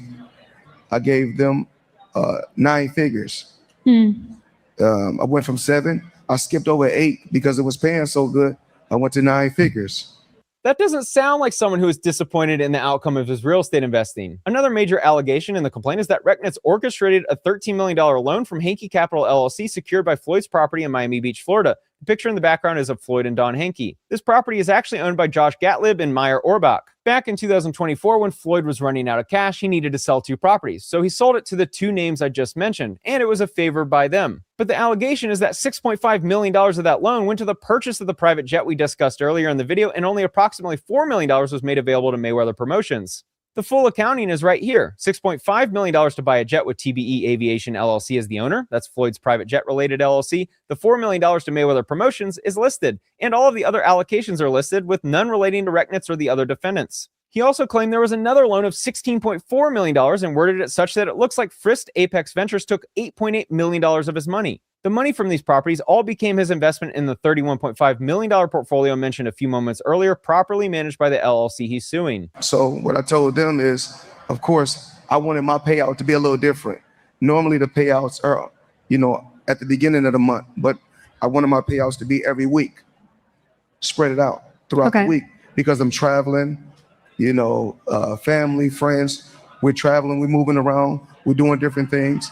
So I wanted my payouts to be like that, and everything played out like it played out, and everything was going great. This speech stood out to me now that I'm viewing it through the lens of Floyd going broke. Why in the world would you need to change the distribution schedule to be weekly? Didn't Floyd make like $500 million boxing? Why do you now all of a sudden, you're so tight on cash flow that you need your distributions to be paid every single week so you can afford a vacation? Floyd Mayweather fathers baby with dancer, ordered to pay $1 million in back child support. Jonah told me that Frist Apex Ventures assisted with paying his child support, meaning his lawsuit against them is even more perplexing. I found the court documents with his unexpected baby mama. Floyd did not deny being the father and was not happy with the news. He was angry and blamed her for getting pregnant. He attempted to force her to have an abortion and then blocked her from phone communication and text when he realized she was keeping the baby. Sounds like a great father. I even have the text messages between Floyd and her, but I'll blur for privacy reasons. It's not good. Here's the child support payments that stopped in December 2024 when Floyd was really having money problems. Floyd was ordered to pay $32,850 a month in child support, in addition to $933,050 in back support.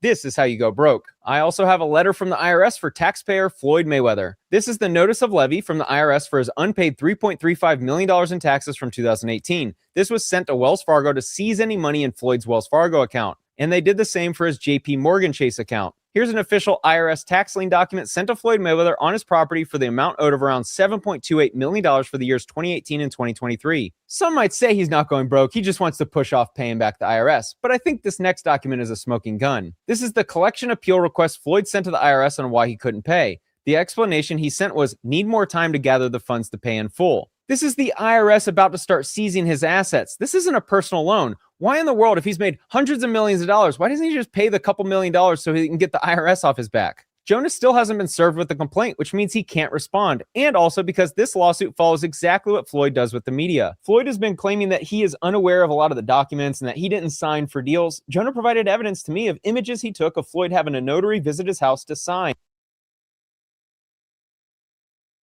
Gotta pause it, but this is crazy. This is absolutely crazy. I do have a question. Not the notary, Juke. Not the notary list. Like, that's crazy. That's crazy. Also, how is he getting all this? Especially some things I can understand is public record. He got it from Jonah Rednitz. He said he was in contact with him. That's who he was talking to at the beginning of the video. I get that part. What I'm questioning is the when it comes to the child he has and the baby ultrasound and all that. I'm like, whatever. Oh, it sounds like he got in touch with the baby mama. Yeah, I'm like, was those ultrasound pictures? Is that like, is there HIPAA violations? What's going on here? Yes, it looked like he got in touch with the baby mama, and she said, she gonna send over the she gonna send the text messages. I mean, well, by the time they're done, she ain't gonna get no child support. But if what they're saying is correct, and he loses this lawsuit, it might not have been her best interest because you ain't about to get a dime by the time they're done with him. Facts. She better get it she better say that million. You probably should have hushed. You probably should have shut up. She better put that million she already got away. She should have not been talking to them to help him win this thing because at least he'll have some cash. Because by the time you're done with this, baby, your child support gonna be $127. All right, here we go. Let's see. $127. I'm blurring a lot of this to protect Floyd's privacy, but those are his fingerprints. Jonah provided a quote. I do not want to litigate this issue through the media, nor do I want to embarrass Floyd publicly, so I will say this. It's sad that Floyd blew through his money. I wrote him many letters concerning his spending habits, which are documented. I had many conversations with him about slowing down with the spending, but unfortunately it caught up to him and now he's looking to blame others. One of these letters to the TMT team was shared with me. This letter is 5 pages long and describes all of the issues that Jonah was having managing Floyd. Jonah even includes a paragraph about no longer wanting to work with Floyd because of the spending problems and how much of a risk it became to be around Floyd. First, here we go. He blamed Al Heyman, and now he's blaming me. He sued Showtime for $340 million, sued Business Insider for $100 million, and now sued me for $175 million. He is unhinged. I hope he can get back on his feet and control his spending. Floyd can continue to lie that he didn't know about the airplane purchase or the jewelry pawns. The facts speak for themselves. There's a lot more, and I have all of the backup, which we tried to show Floyd's attorney before they filed suit, but he refused to review any evidence that would contradict his frivolous lawsuit. Bottom line, I saw the writing on the wall, and because I knew Mayweather may eventually turn on me, I kept meticulous records of all the transactions. Something I've very much learned over the past few years analyzing litigation and media scandals is that a lot of wealthy people know how to use media and litigation as strategy. I'll show you how media actually works. Let me use this as an example. Back in September 2025, this article titled "Floyd Mayweather Sues Vegas Car Dealer Over Sale. You Lied to Me" was released on TMZ Sports. The article is full of quotes about the dealer engaging in shady business practices and overcharging Floyd and possibly defrauding him. Floyd wasn't the victim. He wanted to use the media to pressure the dealer so the dealer wouldn't come after him for the money Floyd owed the dealer. But the other news organizations need stories, so they spread the headlines that Floyd is suing a car dealer for a fraudulent purchase. Sports Illustrated picks up the story. Then Fox News picks up the story. The following day, the Vegas car dealer filed a complaint against Floyd. Floyd purchased 4 vehicles totaling $2.25 million from the dealer. Floyd wrote 2 checks for the purchase of the vehicles. The problem is that the checks bounced. They didn't go through, and Floyd still had possession of the vehicles. Even worse is that Floyd drove one of the cars from Vegas to LA and added 1,500 miles to the car. They ultimately had to reach a settlement agreement where Floyd still owed $1.2 million to the dealer. I think that story is relevant because it's another sign of Floyd's money problems, but I also wanted to highlight his media strategy. Floyd has a private relationship with TMZ Sports. If he wants someone to look bad, he'll go to them first so that they can publish a featured article about Floyd being defrauded. Then he'll file a complaint full of lies the following day. Who was posting that stuff about Tank Juke? TMZ. Who was posting that stuff about Tank Juke? TMZ. TMZ Sports. They posted something months after the fact. And that's who was posting it, Juke. That's who was misleading the people, Juke. It was TMZ Sports. Yes, it was. Who dropped the video of the club, Juke? Who dropped that video? TMZ. Was it TMZ Sports? That's who dropped that video. Oh, okay. And paint himself out to be a victim. TMZ Sports was the first to reveal this story. A lot of people mentioned to me that I should make a video about Floyd suing his business manager, but I held off because I wanted to hear Jonah's side first because I know exactly how Floyd uses the media. And after Jonah shared hundreds of private images and screenshots of text messages with me, it's clear that this lawsuit is another example of this strategy. In February, Floyd sued Showtime for $340 million, claiming there's a conspiracy to not pay him what he's owed. He also sued Business Insider for $100 million and then immediately dropped it. I hope you're starting to see the pattern. He goes to the media to play victim, gets all the other news organizations to distribute the story because he's a very big name, and then he hopes that he can settle with the other side so that he doesn't go bankrupt. Guys like Floyd use the media as a strategy, not as reporting on truth. Logan Paul claims Floyd still owes him money. Miami Jeweler sues Floyd Mayweather Jr. for $1.4 million bling tab. The retired boxer asked to pay the $1.675 million owed to the jeweler at a later date. The jeweler also alleges that Mayweather submitted 5 checks that bounced. Floyd Mayweather sued for $330,000 in alleged unpaid rent on luxury Manhattan apartment. Another lawsuit filed against Floyd for the use of an unpaid private jet trip. I've been sued a couple different times and know what it's like to have multiple false allegations written about you in a complaint. I've been accused of being a member of a criminal enterprise and assaulting someone. See, in America, you can write whatever you want in the complaint, even if it's full of lies. What's interesting about this lawsuit is that it's a verified complaint, meaning Floyd is signing under the penalty of perjury that everything is factual. Maybe he isn't capable of reading ChatGPT's answer on why it's a bad idea filing a verified complaint full of lies. He could be hit with a perjury charge. Floyd also has a bit of a gambling problem. It's known that he bets a lot of money on sports. If you follow my channel, then you know how much money these guys lose betting on sports. Easily millions of dollars. The amount of money these degenerates gamble is truly mind-boggling. Just this one hand of blackjack appears to have around $100,000 wagered. Not a good look when you owe the IRS. There were many claims, but to summarize the main claims against Rechnitz, Floyd alleged that the jet sold for $1 and he didn't receive any of the proceeds. The evidence proves this is a lie. Floyd also alleged that he wasn't aware of this jewelry being pawned and that he didn't receive the proceeds. The evidence proves this is also a lie. And lastly, Floyd claims he was defrauded in his real estate transactions with Rechnitz and Frist.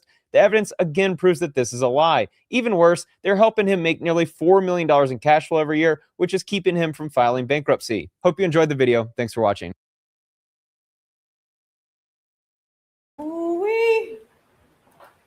Ooh, wee. Girl. What's your 2 cents? Chat? Oh my About God. that? This is so much to think about. So some of the things he said absolutely checks out. Some things may check out later.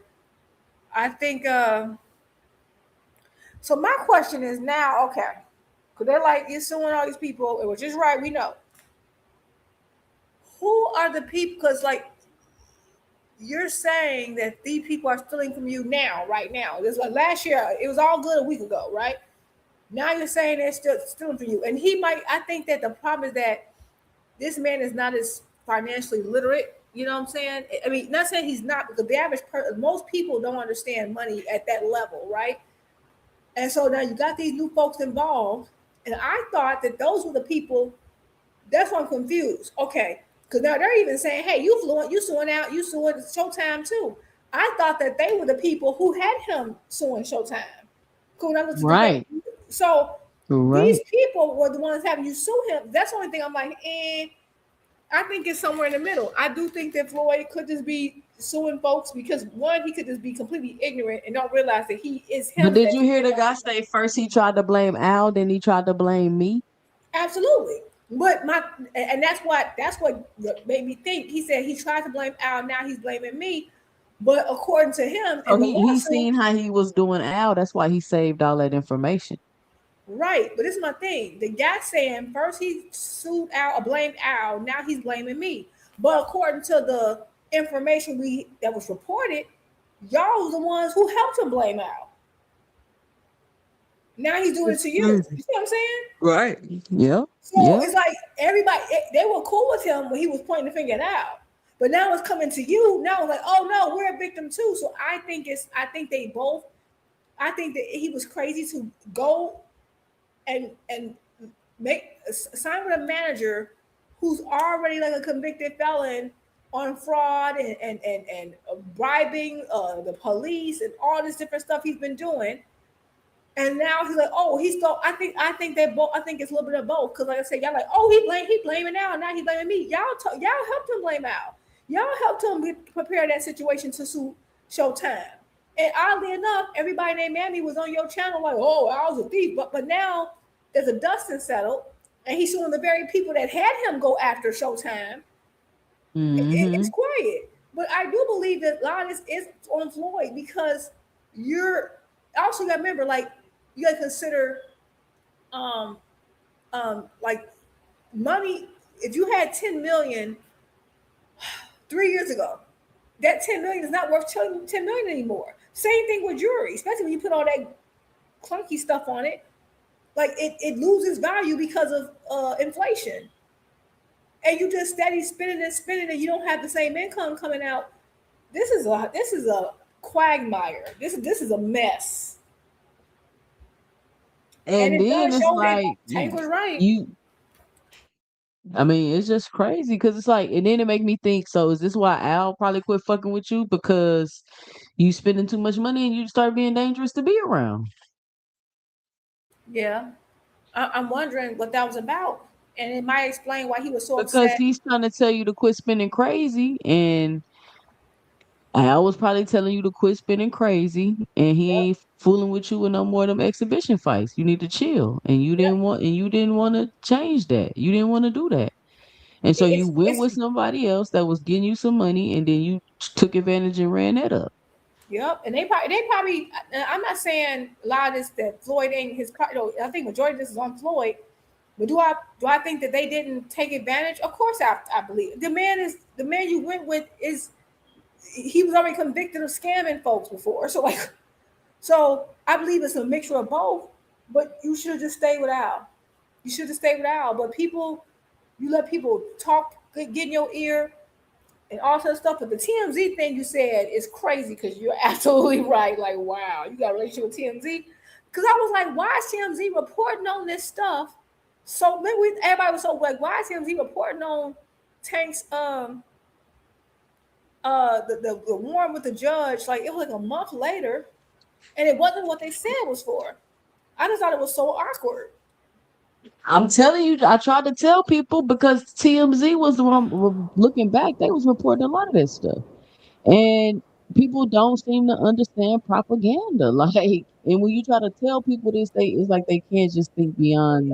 Propaganda is real, and that's the only reason. Like, if you notice, because I understand propaganda at a very intense level, and everyone can fall victim to it. Like, you don't have to be. You can be the smartest person in the room. You can fall victim to propaganda. That's why even with this guy saying all this, I take everything he said with a grain of salt because I understand. Just like he said, "Oh, Floyd uses the media to change things." Yeah, and I believe that this Rainers guy doing the same thing. He could be doing the same thing through him. I don't know. That's what let the dust settle. But either way, this is so unfortunate. He worked so hard and earned every dime he made, and to lose it on just being excessive and flashy and just like not aligning yourself the right people is sad, especially later in your years. Because you can go and fight an exhibition, but you're never gonna make what you made before because you're not in your prime anymore. But guess what, Juke? Well, it's kind of hard because you had the opportunity to fix it real quick. Fight 3 fights, flop, flop, flop. You could have took care of all your money issues, but you couldn't do that, Floyd. You had to try to get advances and scam them and run off on the plug. Not only that, why this fight in Greece?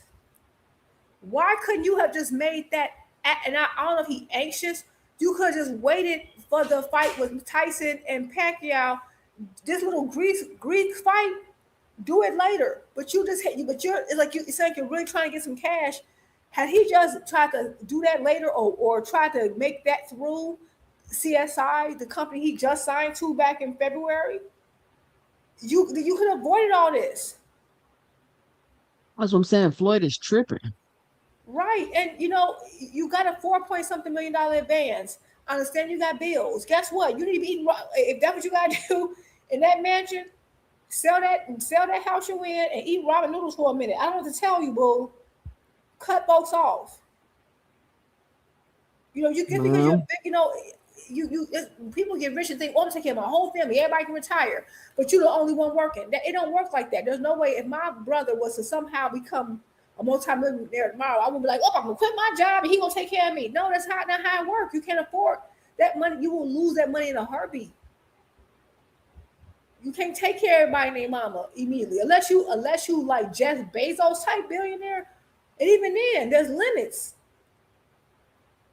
I don't know, man. I don't know what I'm so irritated about this. This has made me so mad. And then, where's all the people who like, see, I was stealing his money. Where y'all at now?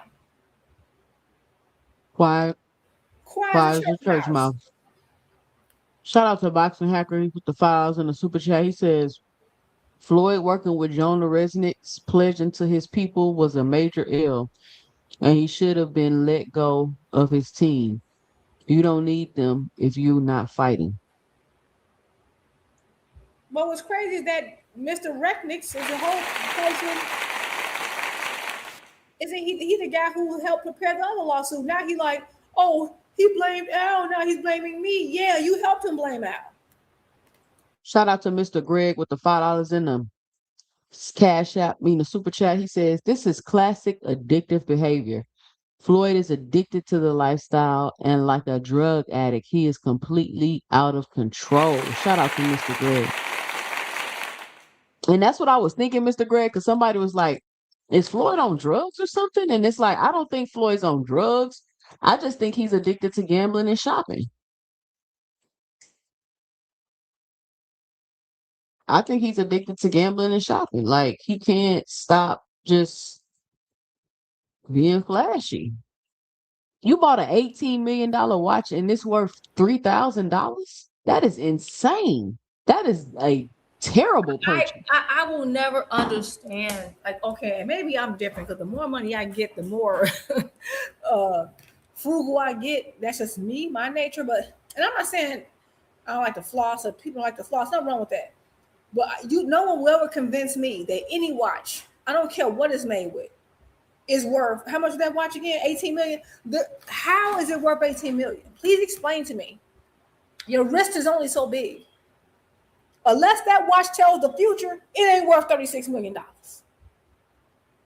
It better tell me the future, the past, the winning lottery ticket next week. Other than that, it's not worth $36 million. Like, that is ridiculous. Like, that is like the dumbest purchase. But again, if you're a billionaire, a multi-billionaire, you got it. But apparently, I don't know. He's just bleeding from every angle. I can't tell a person how to spend their money, but you're spending $1 million a month on your lifestyle. Right, and you do have to, once you no longer have the income, you have to what's wrong with, why can't you just live off the principal? Like, you live off the interest of your principal and don't touch the principal. I thought that was the whole point of how rich folks supposed to live. I don't get it. This is so disappointing. He obviously didn't listen to Al. He should. All his problems started the second Al stopped being his manager. That's why I asked for Al probably fired him. Like, bro, you can't keep spending money and you're not listening. That's what I'm saying. That's why I asked you want to put him in the dirt, in the ground. What Al say? They gonna put him put his little ass in the ground. I wonder if that's real. I wonder if that's sound real to me. Because why would 50 Cent, to my understanding, and I didn't hear the whole thing, I was like, why would 50 Cent have that? Like, remember, because he's a federal agent, like Whack 100. You remember Whack 100 had all the leaked videos and all everybody's shit, and I'd be like, oh yeah, why does Whack 100 have this information? And you see, ever since they caught Big U, you don't see Whack 100 no more. Good point. Yeah, I don't know if it's Al, because I never heard Al's voice, and the verbiage just sounded something like a man his age. It just didn't sound. I don't know. I gotta listen to it again. But at the end of the day, I just wish he would stay with Al. I feel like none of this would be happening. None of it would have happened. And it makes me think to the curb. He probably did. But this also reminded me of when people tried to get after Al before, when he was talking about AB. And remember, AB was saying when AB was having those spending problems, remember Al was like, let me hold the money for you so you don't spend all your money. And then he spent all his money, then blame Al. And he's like, you keep asking every weekend, you asking me for tens of thousands, you blowing the money. I try to talk you out of it, but I can't hold it because it's yours. And then that AB came back, was like, yeah, I went and looked at how many times I've asked him for it, and you got blew through it. And Al kept trying, like the whole thing, Al was trying to be a buffer. And that's why he said, I don't care what Al did. I owe him everything, because he tried and you didn't listen. So this ain't even a first. And Floyd did it on a whole other level. Al advancing you $36 million. That's crazy. Yeah, this is another level, because that's so much money. Like, listen, I get that type of money. You ain't gonna hear from me. There'll be little signs, but you ain't gonna listen. I'm about to, because I don't even want that attention. And I get you money made, but we got it. You had your own jet, brother. There was no more point to prove. Well, this is the other video about how he's scamming the promoters. Now let's finish this one. Investing in this. This is contractually obligated for CSI to pay him that much money. So obviously they need to recoup first. They need to generate enough money to be able to pay Floyd Mayweather and Mike Tyson millions and millions and millions of dollars, which is why they want him to fight Mike Tyson next, and for them to have all rights to all of his content around the fight. Everything's going well. September 4th, 2025, Floyd Mayweather posts he is fighting Mike Tyson. It is a signed agreement.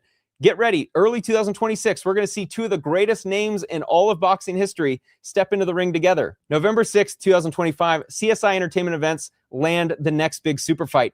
They got him to sign for the Mike Tyson fight, and now he's going to fight Manny Pacquiao. These are two big fights that are going to generate tens of millions, possibly $100 million in revenue. But the key here is that they wanted to sign, that Mayweather would sign, that the next fight after Tyson would be Manny Pacquiao. There's just two fights here. Mike Tyson, Manny Pacquiao, no other fights, Floyd. That's what you're signing. Similar to the Tyson agreement, the exclusive Mayweather fight agreement surrounding the Manny Pacquiao fight would allow CSI to have all of his rights. They were going to build up a show. I imagine there'd be a lot of content surrounding the fight, lifestyle activities, his training. I imagine they would use that for promotional material.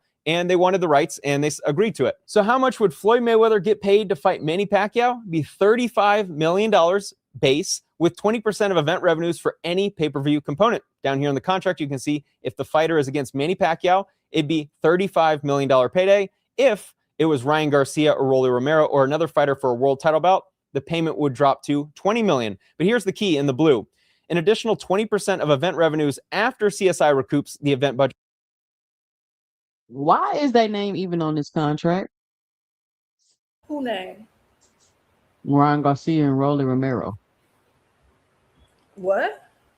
You hear what he just said? No, hold on. Just a second. Maybe I missed that.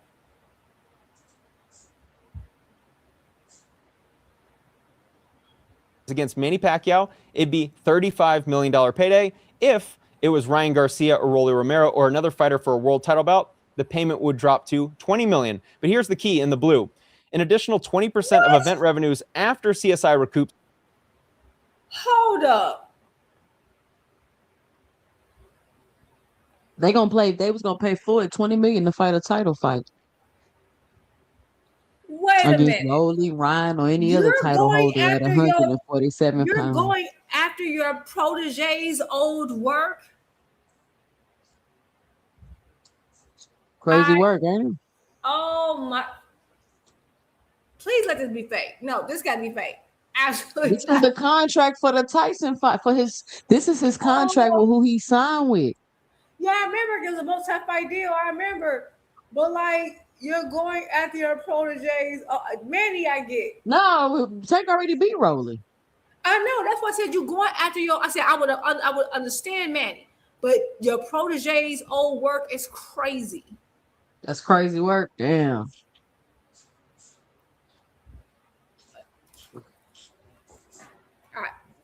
The event budget plus a 20% return. So up here, it's a little misleading. 20% of event revenues of any pay-per-view. You need a break, Juke? You need a second? Girl, I'm gathering myself. I mean, hey, this ladies' night, Juke. You know how I go down over here. I know how I go down, but this is ridiculous, Floyd. I understand this is gonna be like real fights or whatever, but like, I hate this. I hate 35 million. All he had to do was go fight the fight, Juke. We're gonna get 35 mil. Right, and he should have just But this fight in Greece really messed him up. But still, it's just the thought that it'd been Ryan versus Mayweather. Like, I'm sorry, that fight go crazy, Juke. It would go crazy. It's just a point that like. It also let me know you really can't stand Tank, bro. Like the beef is real. I remember everybody. There's a time we used to think they beef was some fake. Nah,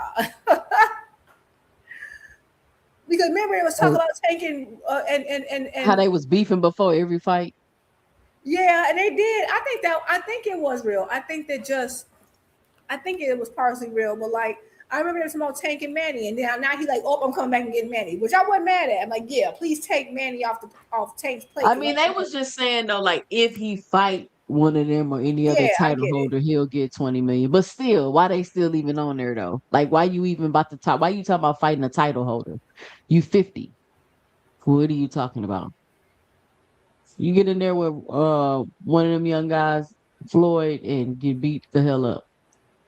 When you guys look up on Wikipedia and you see the Conor McGregor's, the huge MMA fights, and Floyd Mayweather, certainly you can do the math. 2 million pay-per-view buys times however much people were paying, that's a huge number. And maybe they were getting a pretty big pay-per-view component. However, something to keep in mind is that the promoter, likely, I imagine for many of the other fights, they recoup their budget first plus a 20% profit. So if the fight doesn't do well, which it's entirely possible it doesn't do as well for him to get paid a super amount, then he would make $35 million plus a small amount after that. However, there was a $50 million buyout if there was no pay-per-view. So if this were to go to a streamer service and there was no pay-per-view component, Floyd Mayweather would make $50 million. And I know on my other videos, there were some mentions that Floyd Mayweather make $150, $200 million from these fights.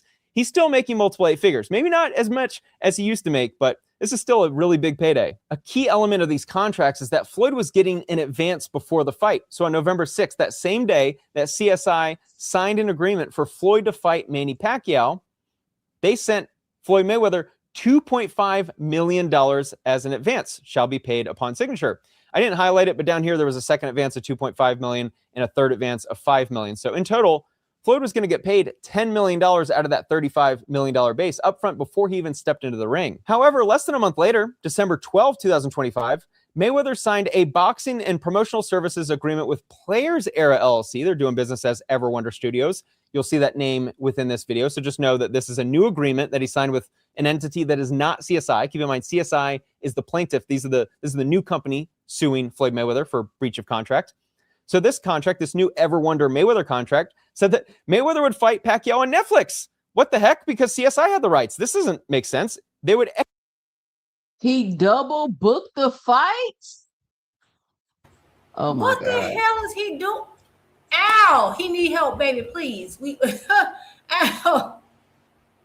Ow! Help this man. Because what do you mean you signed with two different companies?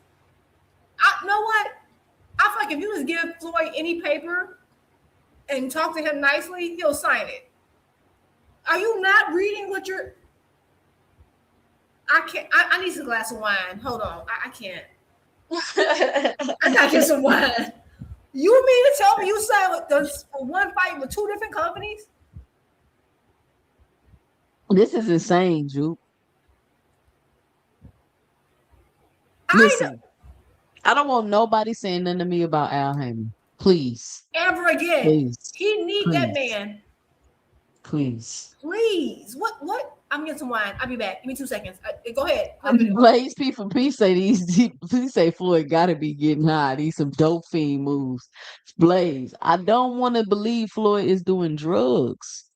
I just don't see Floyd doing drugs, but you never know because the way he moving, bruh. Jesus. Like that shopping addiction, that gambling addiction. He's moving like an addict for sure. Like just anything to get the money in his hands. And then he just gonna go blow it. Damn.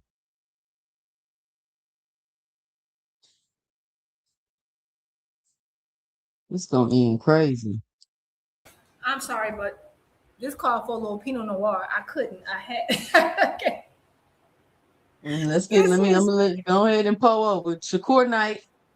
I know, right? Like, are you? Shakur did you night. forget that you signed? Would you forget what you signed before? Who was his lawyer? That's right. I don't know, but just like the Jonah Resnick dude was saying, I tried to show his lawyer all of my paperwork before they filed that suit. They ain't give a fuck. They just did it anyway, knowing it's all lies. It's crazy, man. Lord, you did. Exclude CSI in entertainment events, their exclusive rights. He's basically going around them and saying, I don't want to deal with you anymore. I'm just going to sign a new agreement to get paid by Ever Wonder Studios and allow them the rights to put on the fight on Netflix. Under this new contract, the Ever Wonder Mayweather contract, Floyd would be getting paid less, $24.75 million with the potential for a little bonus and a $2.75 million deposit, which I thought was odd because if we go back to the previous agreement he signed for the same fight, the Manny Pacquiao fight, he was going to get paid $35 million with the potential upside of some pay-per-view revenue, which given his extensive experience in this industry and his ability to sell fights, he has experience with making a lot of money from pay-per-view, I imagine. That's how he gets to the $50, $100, $200 million for a fight. So I'm curious of why he signed this. I do not know. However, here is this is a very large paragraph, but just focus on the yellow highlight. This is how he would receive the bonus of $3.75 million. And I'm sharing with you because I hope you enjoy reading this stuff as much as I do. I think the behind-the-scenes details is really interesting. Essentially, if cumulative global streaming views of the event measured on a live basis, plus the 24 hours immediately following the live broadcast across all platforms, equal or exceed 26.3 million verified views, then Mayweather would receive the $3.75 million as a one-time bonus payment. 26.3 million viewers seems like a lot, but Jake Paul's been able to do it, and I think a Pacquiao-Mayweather second fight on Netflix, if you didn't have to pay for a pay-per-view, I think you could generate that. But still, I'm still left wondering, why did he sign this contract if he's going to get paid less? Now he breached the other contracts, so there's damages there, and now he's signing a new contract for the same fight? I'm confused. To make the story even more confusing, CSI wakes up on February 3rd, 2026, and they see that Iron Mike Zambides posts on his Instagram that he's fighting Floyd Mayweather on June 27th. They're confused because they had an agreement signed by Floyd Mayweather that he would fight Mike Tyson first and then Manny Pacquiao. No other fights allowed. And now they're finding out that he's decided around them, behind their back, he's now fighting a guy in Greece on June 27th. This makes no sense. I'll skip some of the words in the complaint so that I don't bore you with the details. But essentially, CSI now has to amend the agreement because they realize they've been screwed by Floyd. They probably don't want to sue him. February 22, 2026, they reach an agreement between themselves, Mayweather, Frisk Ventures, his management team, and this new company, Everwonder. Within 60 days, Frisk would pay CSI Entertainment Events $2.5 million. Earlier in this video, I told you that Floyd received an advance. So they said, just give us back the $2.5 million. They're damaged, obviously, because they're not getting the rights to the fight. However, pay us back the advance and we'll walk away. Additionally, they would pay Mayweather an additional $5 million for the fight following the Pacquiao fight. The reason why they did this is because they also agreed that Everwonder, this new company that has the rights now, they would pay CSI Fight Sports $5 million. And this is down here at this highlighted part. CSI realized that, hey, let's get, since Everwonder now has the terms, they have the rights to the fight, give us $5 million. We'll turn around, we'll use that $5 million, and now we'll secure the rights to the exclusive rights to Mayweather's next fight after the Pacquiao fight. So CSI, I'm assuming here, they realize that they've been damaged, and to remedy this situation, they say, we're dealing with a fighter that's not going to work with us. How about this? Let's hope he beats Tyson. Let's hope he beats this Iron Mike guy. Let's hope that he beats Manny Pacquiao, and then we'll get the rights to the next fight. Maybe that'll be the super fight that will get paid. And as long as they get paid back their advance, they're theoretically not damaged in any way. This paragraph heading is really funny to read. Mayweather threatens to breach and then demands $150,000 in cash. Nothing screams super wealthy, financially free, $100 million in assets and cash and jewelry like Mayweather claims, quite like essentially extorting someone for $150,000 in cash. But I also want to point out down here, there's a highlighted part, advise CSI that it should deal with Walter Jordan on his behalf instead of Rechnitz. So I put my thumbnail to the first video down here because I was able to speak with Jonah Rechnitz, Floyd Mayweather's previous manager, on all of his dealings behind the scenes and why Floyd Mayweather is very quickly heading for bankruptcy.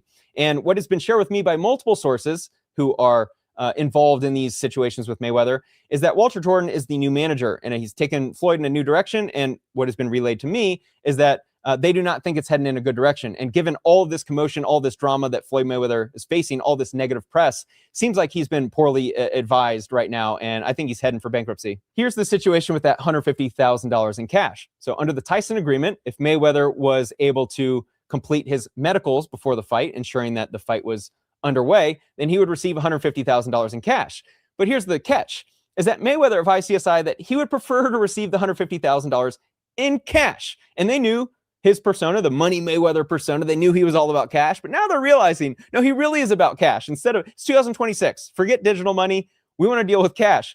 And what's interesting about this for me is that to see how much leverage these fighters have, this is absurd. It's 2026. I'm not giving you cash. I'm giving you digital. We want, it's much easier to keep a trail of money, especially with someone like Mayweather, who has clearly already breached agreements. I would not have any trust towards him at this moment. However, with all the leverage, and CSI probably still believe that they can make tens of millions of dollars by having the rights to. Wow, he just kind of punked them though. Yeah. This reminded me of a video I meant to send to you, Susan. If not Al, he absolutely needed Espinoza, because one interview we didn't. I don't mean to. Look, this is a real quick sidebar. Stephen Espinoza recently did an interview that I watched in its entirety, well, most of it, about like how he got started, everything. And he was a really good, like this man. He had more clients. His client list was larger than I ever understood. Stephen Espinoza, I mean. And even if you don't get Al, you need Steven, you need somebody, because like, what do you mean you're breaking? I understand you got some leverage. This is I don't even know to begin how messed up and crazy this is. Because what do you mean? Another thing, how did the new company get the rights to the Tyson fight if Tyson also didn't sign? Did Netflix sign up on this? You see what I'm saying? Like, that's what I'm confused at. Just because Floyd himself signed off on that paperwork, how does that mean that they have the rights to the fight?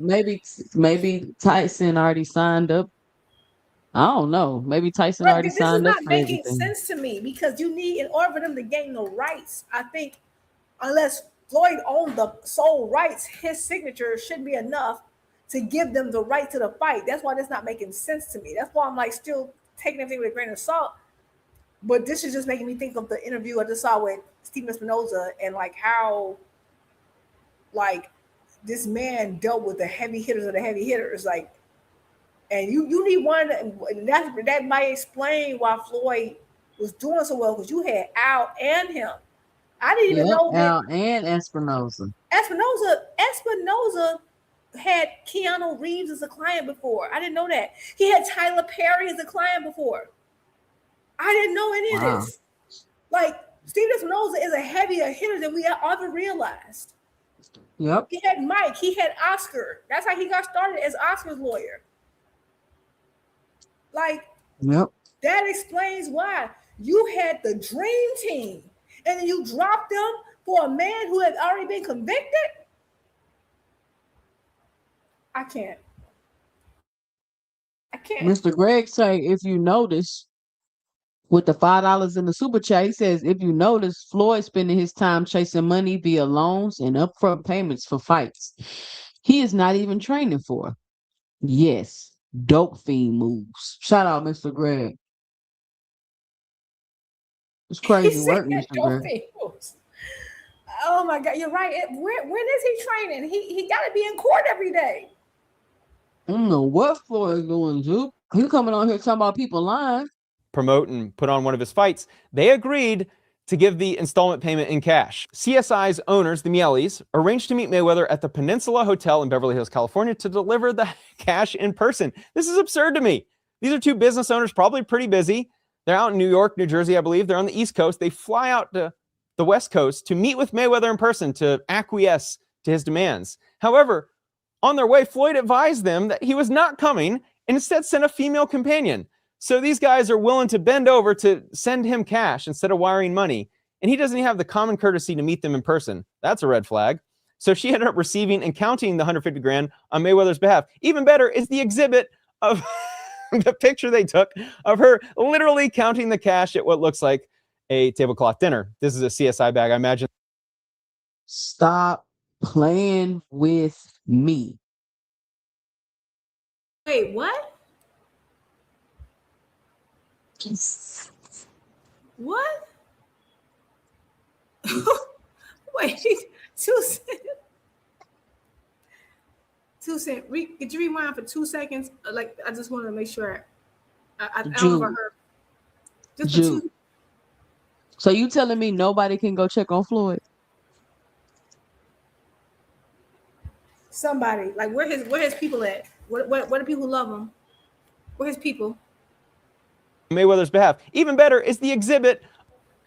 And to his demands, they fly out to Beverly Hills in cash. CSI's bridged agreements. I would not have any trust towards him at this moment. It don't get no more dope fiend than this. However, with all the leverage, and CSI probably still believe that they can make tens of millions of dollars by having the rights to promote and put on one of his fights, they agreed to give the installment payment in cash. CSI's owners, the Mielis, arranged to meet Mayweather at the Peninsula Hotel in Beverly Hills, California, to deliver the cash in person. This is absurd to me. These are two business owners, probably pretty busy. They're out in New York, New Jersey, I believe. They're on the East Coast. They fly out to the West Coast to meet with Mayweather in person to acquiesce to his demands. However, on their way, Floyd advised them that he was not coming and instead sent a female companion. So these guys are willing to bend over to send him cash instead of wiring money. And he doesn't even have the common courtesy to meet them in person. That's a red flag.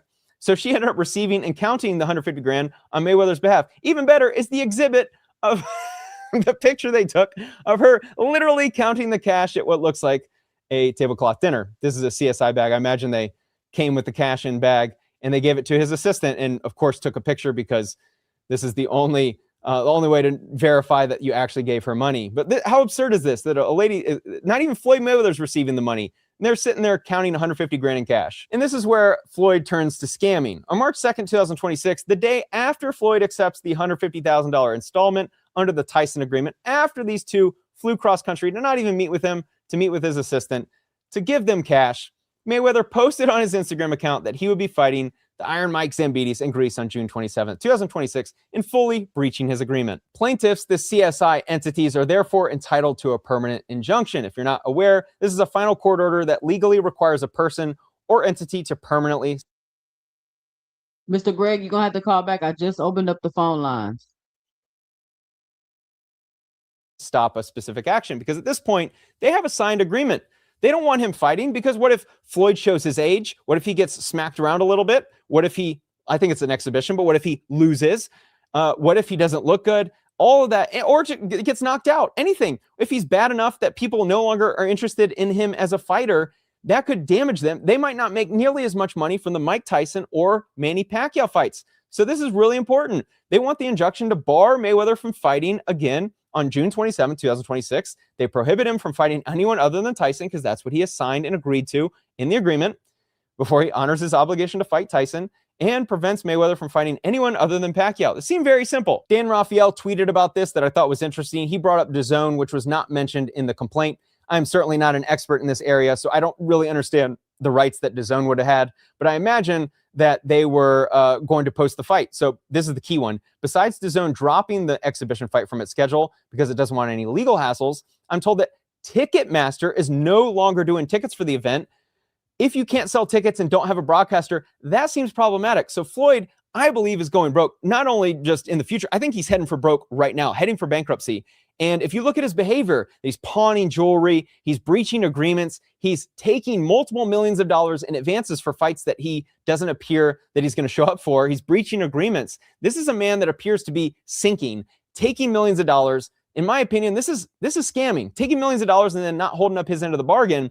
And now what is going to be really problematic is if they're not able to sell any tickets to this fight with Zambides, if there's nowhere to stream it, then they're going to lose money. They're probably going to eventually sue him. This is a total mess. I thought this next little clip was hilarious. Someone posted it on X, and they said, I knew Floyd was going broke years ago when he was doing a window commercial in Europe. I'll play that right now.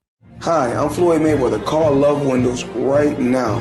0800-644-4644. How in the world do you make hundreds of millions of dollars boxing, and yet you're still doing commercials in Europe for Love Windows, a cheesy little infomercial? I can't imagine he was paid all that much to do this. Now, Floyd is certainly someone who has always been about money and is willing to license his name and his brand out for the biggest scams. We know that. However, this seems like a new low. Floyd posted this clip on his Instagram, and I thought it was really interesting. So he's exercising in the gym.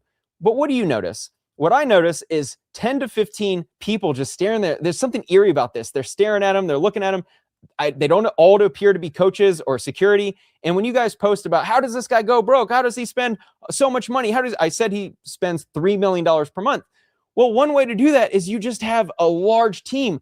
Now, maybe these guys are offering value in a multitude of ways, but when you are a guy who's facing financial hardship, why do you have 12 to 15 people in your boxing gym that don't really appear to be doing much? Lastly, we're going to talk about Floyd's newest Instagram post, the giveaways. So funny enough, a friend sent this to me. He had just received an Instagram DM from a guy. Hey, I knew Floyd was done when I seen him selling vapes and alcohol. And you don't smoke or drink, Floyd. Selling what? Vapes and alcohol. Yeah. Now that window commercial, and that's one thing I got a flag on. That doesn't look recent at all, because Floyd has had a hair transplant since then, and that looked like a very young Floyd. That don't look like a recent. No, they said years ago. They said they knew he was going broke years ago when he did that commercial. That was a few. That was probably pre-pandemic Floyd. At least that image did, because he's had that hair transplant for years now. So if he's not going, that looked like 2018, 2017 Floyd. So I don't know. Maybe I'm wrong, but I remember he got that hair transplant, and look at his skin. He just looks younger. That like he was still. That looked pre-retirement Floyd to me. I could be wrong. But other than that, though, the rest of this is a hot mess. This is just too much. I don't even. Oh yeah, Blue. This is worse than MC Hammer. Oh yes, far worse, because MC Hammer never even touched the money that Floyd's touched. This is. I don't know. And you know what? Like, I really wanted Floyd to have got fucked over, Juke. And I'm not saying that in like, oh, I want him to. I'm just saying it like that would be better than you just doing it to yourself. Right. Right. I think for a minute people needed Al to be the villain. Like that would feel better, right? Like, oh, we can finally, make somebody the devil we always want them to be. And then also it would help cushion the blow that someone who earned everything he got. Cause I ain't gonna lie, like I know people who make millions and they never had to do, they make money off government contracts and all sorts of stuff. No hard labor. Floyd made his money off hard labor. Like, you know what I'm saying? Back-breaking hard labor in his prime. And that's why, despite all this, I know what I saw. It's one of the most talented, skilled people I've ever seen in life do anything. And he earned his money, and to lose it in this way is devastating. It's not devastating because people kept telling you and you didn't want to listen. But it's devastating because you didn't listen. It's like disappointment in him is what I mean. And people were and I think people wanted, some people, like you said, if he had gotten scammed, and I still believe he got scammed. I don't think it's all this. I don't believe you work with someone who's been convicted of doing the very thing you saying they did and they didn't do it. I'm sorry. Like, I think it's a mixture of both. I don't think it's all on Floyd. I do believe that. I think what he messed up at, he got rid of his safety net. He had like I said, when I looked at that Stephen Espinosa interview, I'm like, wow, I knew about Al, right? It took time. Like I knew he was Michael Jackson, all different people, Eddie Murphy, right? I knew about Al. I didn't realize that Espinosa was cut like the way he was cut. I'm like, you had the dream team. You couldn't have gotten that. Explains why you made so much money, why you were so protected. Like I didn't know he was like Keanu Reeves' lawyer during The Matrix. I didn't know you were dealing with freaking Tyler Perry when he got the studio deal, when he bought his own studio. I didn't know. Really? Steven Espinosa is him. I'm like, what? I didn't know that. I didn't know that this was your concept, and that's why y'all end up beating out, HBO. I just didn't know you had you were meeting with like all these different movie producers, and you were a lawyer for all these different people. And he told this funny story about Mike Tyson, even when he had to deal with Mike Tyson at the end of his career. I didn't know that. And I'm saying like, and that's who you had covering you, and you went with some guy who's been convicted, and now suddenly everything's going awry.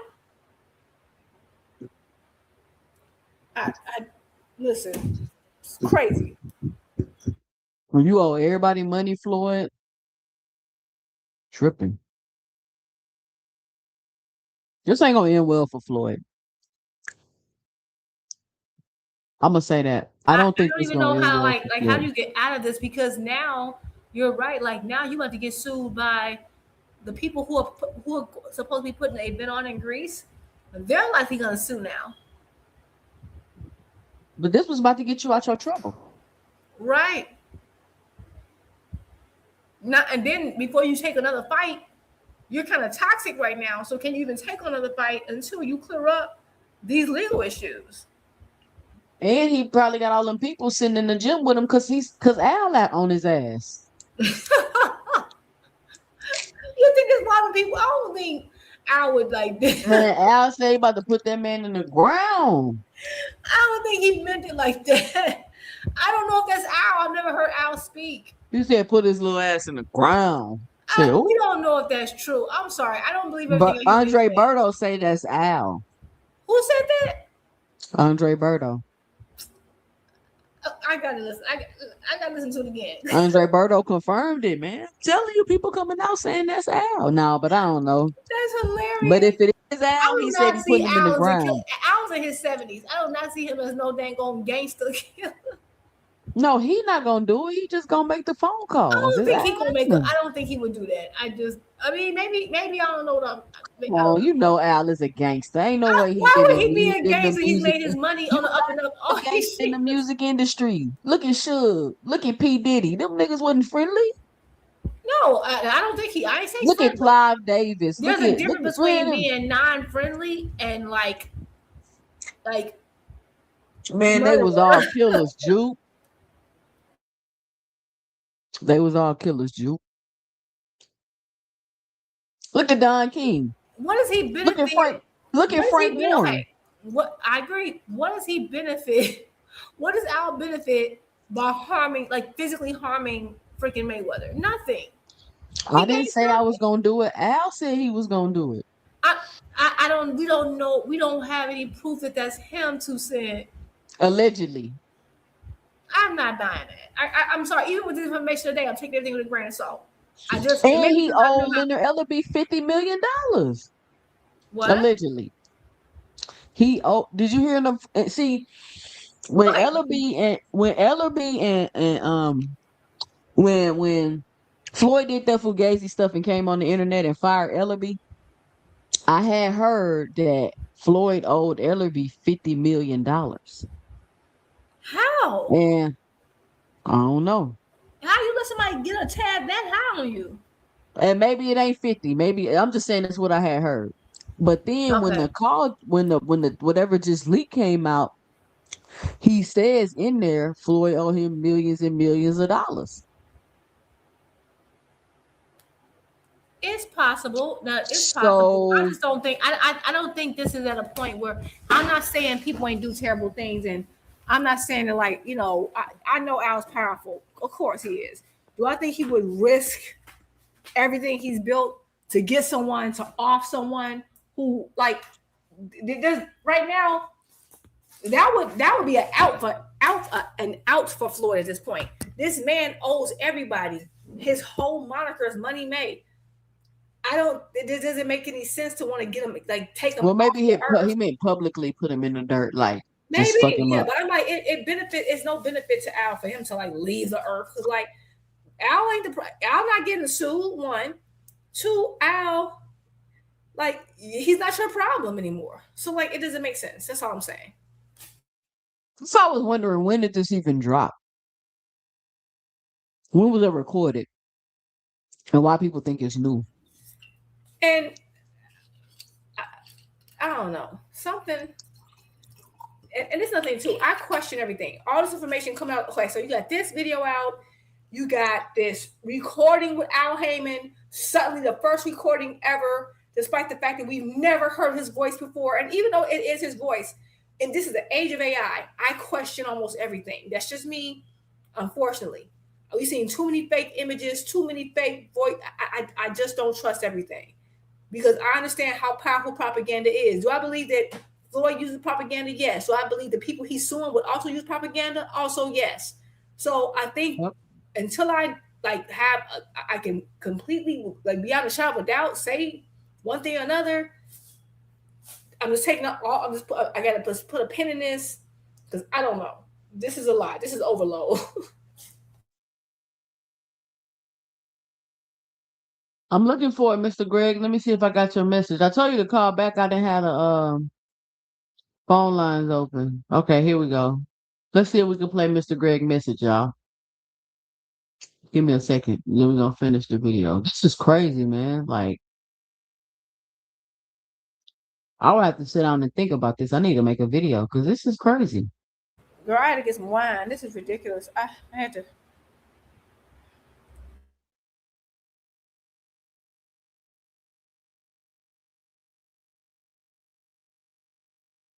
Hold on, y'all. Mr. Greg left a voicemail. Let's play it. Let me know if y'all can hear it. Hey, 2 Cent. I was just trying to call you, speak on you about this.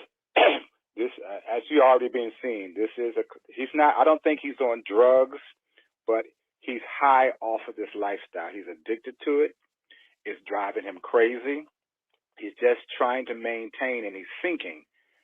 He probably left Al because Al called him out on this stuff. I mean, anytime you're spending money before you even get it, that's already a sign. And we were seeing this. We just didn't realize it. All that flashy life. Can y'all hear? Can y'all hear Mr. Did you hear it, Juke?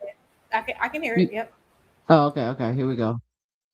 Style, the jewels, cars, clothes, people, that costs money, and that's upfront money that he was spending in the first place. So by the time he got paid, he already owed it. So now he has continued it, and it's got even worse for him. And I feel sorry for him, to be quite honest. I feel sorry because he doesn't see that he's sinking. He's sinking pretty badly too, and we're now talking about it as we usually will do. And I hope somewhere, somehow, somebody can grab him and hold on to him and just stop him, because he's either going to end up doing something to himself physically, or he's going to end up going to jail, because you can't keep making these kind of moves and keep filing stuff and doing things without sooner or later violating the law. Because right now, all he's doing is just grabbing money any way he can, as fast as he can. But he's not giving back what he's supposed to give. He's supposed to fight for the money. He's not worried about fighting. He's just getting the upfront money, and so he can keep on going. So I just wanted to say that, but I'll continue to listen to you and Juke. And where is Key at? Hopefully she can come on. All right, I'll go back to listening. Bye. Shout out to Mr. Greg with the voicemail. Mr. Greg. See, I could call and leave a voicemail and I can play it on the show. That's kind of dope, actually. I like that. That's a cool little feature. That's really cool. Call women. Oh wow. Leave a voicemail. That's dope.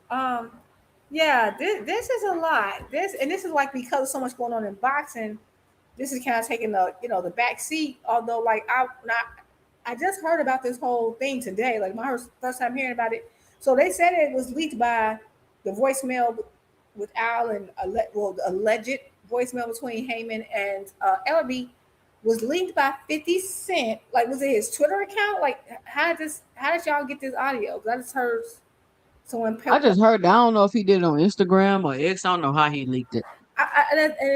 From what I've just Googled, I'm searching. It said it has not been authenticated yet. I don't know. I just feel like there's so many scams going on in boxing. I don't know. Either way, this is just. I hope that Floyd can find a way on the other side of this. But unfortunately, because of the litigation, I think that this could be like, because normally, how do you get yourself out of this? Make some money. How do you make money? Exhibition. But because you tried to, you went a little too far with it and undercut a contract you already signed, that could prevent you from having more exhibitions now. So now you have to like deal with this legal situation, because anybody else is going to be like, I'm not touching you right now because I'll get sued. I'll get a cease and desist, So he really just, this is a number. That's what I'm saying. Like, Floyd, he going to jail. Like, like, you already writing hot checks, bad checks. You got felony charges, all kind of stuff. My thing is, why would you? And this is what I mean about boxing. Like, I know everybody can say, okay, why would you sign with this gentleman who already had a record, right? And I'm not saying like if you do something, that's you forever. Go ahead, play that. Is this new? Go ahead. Is it new? Yeah, it's pretty new. Okay. Yeah, this is from 9 hours ago. Okay. Does your 50-0 record make you feel unbeatable? Well, we all take losses in life. It has nothing to do with inside the square circle. Just in life, we could take a loss. If a family member is going through a lot, and they're unhappy, which will make you unhappy if you genuinely love that person. So we all take losses. When we lose a loved one, that's a loss. When on certain days, when the body is not feeling good, you're not feeling good, that's a loss. So it's not always about being inside the ring, having your hand raised. We all take, but you got to get up, pick up the pieces, and keep striving, because I'm a winner in life. So you always keep that positive mentality, and you're always gonna be okay in life. If you could trade the 50-0 record for one thing, what would it be?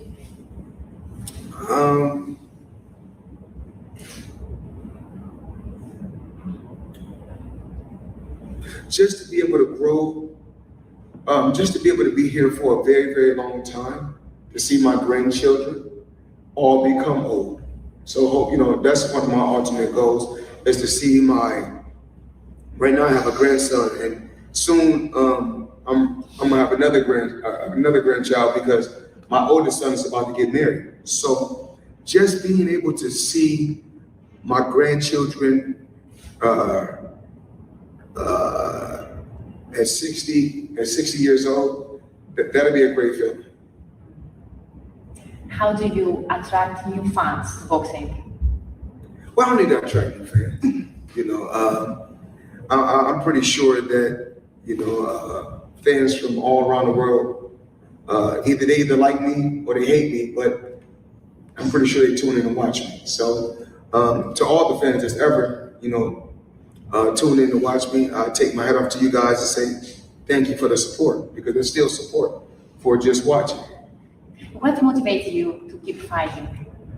Well, I really never took no abuse. Now I can see if I was in a sport where I can barely communicate, I really couldn't articulate them real well. If I couldn't really articulate real well, and but the body is still in good shape.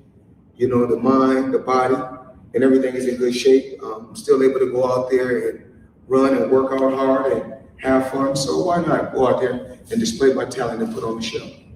How can boxing inspire young athletes?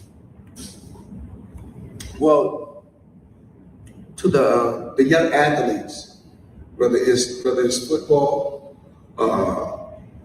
karate, boxing, MMA, believe in yourself. I want these young athletes to believe in themselves, believe in your talent, believe in your skills, and give it 100%, and go out there and be the best that you can be at whatever you're trying to do.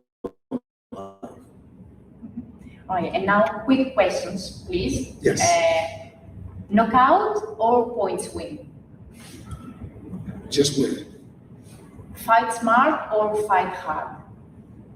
Both. Defense or offense? Defense. Pretty boy or money? Money. Speed or power?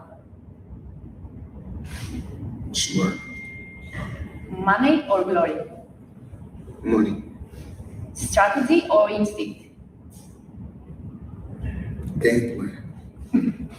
Fearless or careful? Both. Okay. That boy pick money every time. Money, you don't care what he asks. Money. Shout out to Joseph Suave with the $5 super sticker. Shout out to Joseph Suave.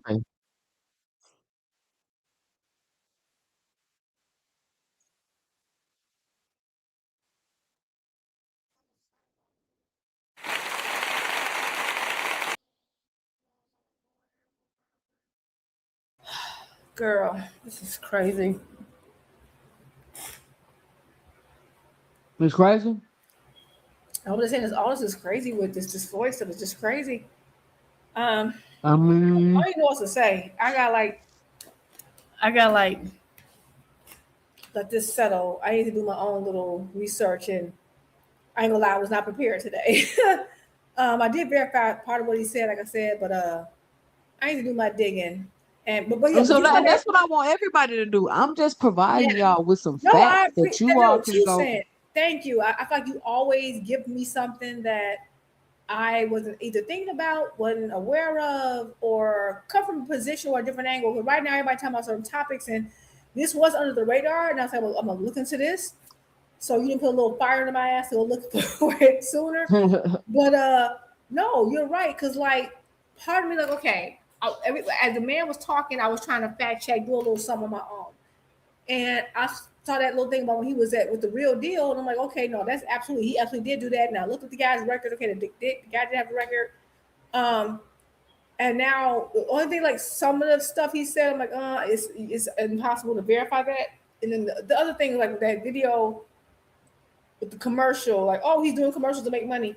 that was like a very old Floyd. And this video you showed is kind of like that helps with that because that Floyd was very full faced, bald. That looked like that was like Manny Pacquiao era Floyd looked like to me in that video. You know what I'm saying? Because I was a Floyd fan, especially like not initially. He made me a fan when he beat my guy, Diego Corrales, right? And so I can normally I see some footage of Floyd, I know what era that's from. I'm like, nah, that's not in the last 5 years. But either way, I would just say that this is very like unfortunate, and I just really wish he could have kept the team together. I don't know if that audio's real. We're gonna find out soon enough, though. We're gonna find out. But I love that connection you made about TMZ. It means that when Tank was talking crazy, They gonna gloss over it, though, Jew. you know, They gonna gloss over you're it. right, because like when Tank was talking like, "Oh, Floyd owes me people money," I'm like, yeah, I didn't really pay attention because they were beefing at the time. I was thinking he was talking. I wasn't paying attention. But he was kidnapped in Dubai. How you ain't pay attention? That's what Floyd was kidnapped. That's when he was beefing with hold on. That's when he was beefing with what's his face? That's when he was beefing with Bill Haney. Hold on, let me find it. No, you're I know right. y'all remember this. No, you're right. So like when they say he was kidnapped there, I know he was there. Who said he was kidnapped? I think Tank was the one who said he's kidnapped. Or who was it? It was the rumor. Right. It was Tank.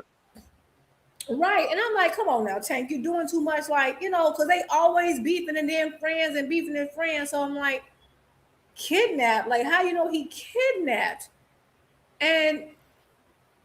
But now looking back, hindsight's 2020. Lord knows what he had to, because he eventually got out of there, right? So if he was, what did he have to do to get out? So now I'm like, it does make Tank look like a prophet. It does. It made Tank look like he knew what he was talking about. But then how was Tank know? It was over Floyd owing some money for some jewelry or something.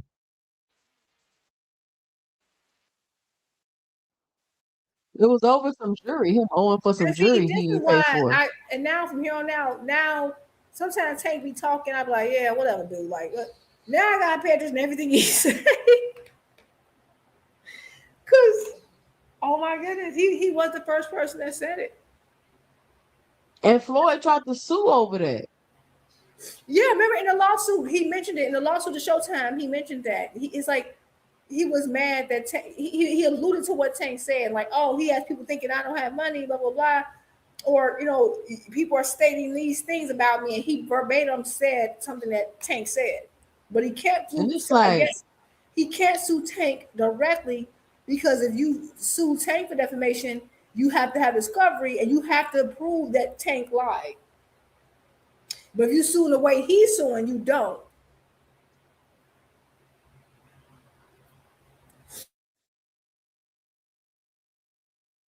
You need some help with your son? Have I ever needed your help for anything?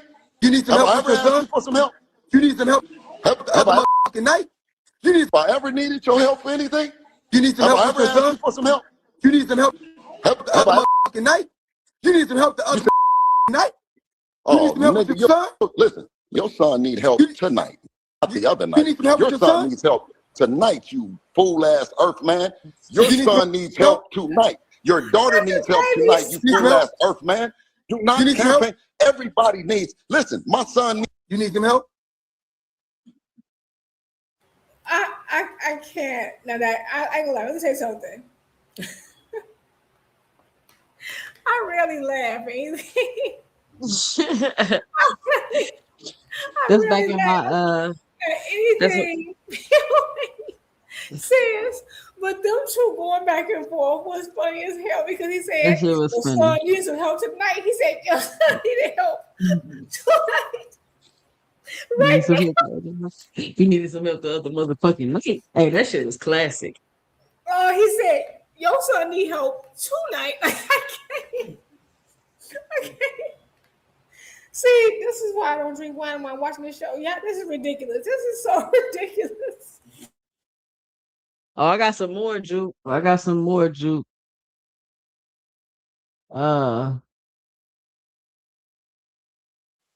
know who I used to like making the baby? You know who I like making content with? I used to like making baby Keyshawn's because he is funny. Oh my God. Oh, so you did that? Why do I want to pay for another belt? I'm already paying for this job. Why do I want to go fight for another belt that I gotta pay for? If they're gonna give it to me for free, then I'll fight Ray Moore tired. But if they want to give me that belt for free, then I ain't fighting him. Also, he got an IBS. Oh my God. How do you babify these people? How are you doing this? AI. Oh, I'm saying like, how do you? I should have thought, AI.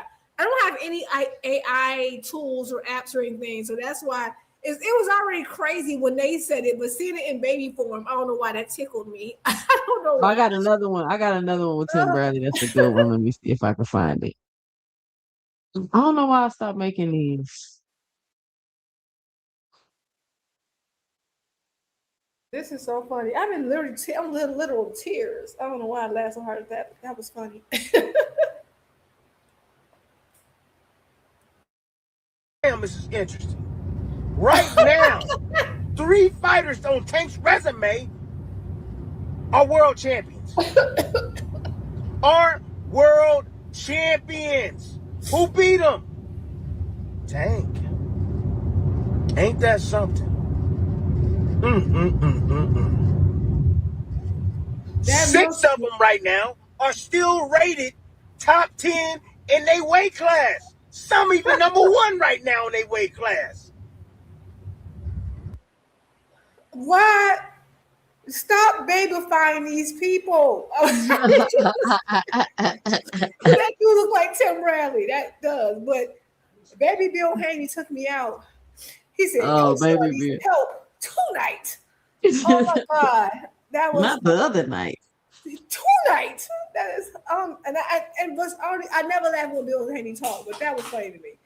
I gotta stop it. Bill Haney is funny. Bill is funny. I don't even be laughing at Bill, but Bill annoys me just because, like, to me, he'll be saying that. He's like, he's so slick. I'm like, no, he's not. And He not. maybe because I'm from where I'm from, I'm like, that ain't slick from where I'm from. But I guess, you got slick Man, back.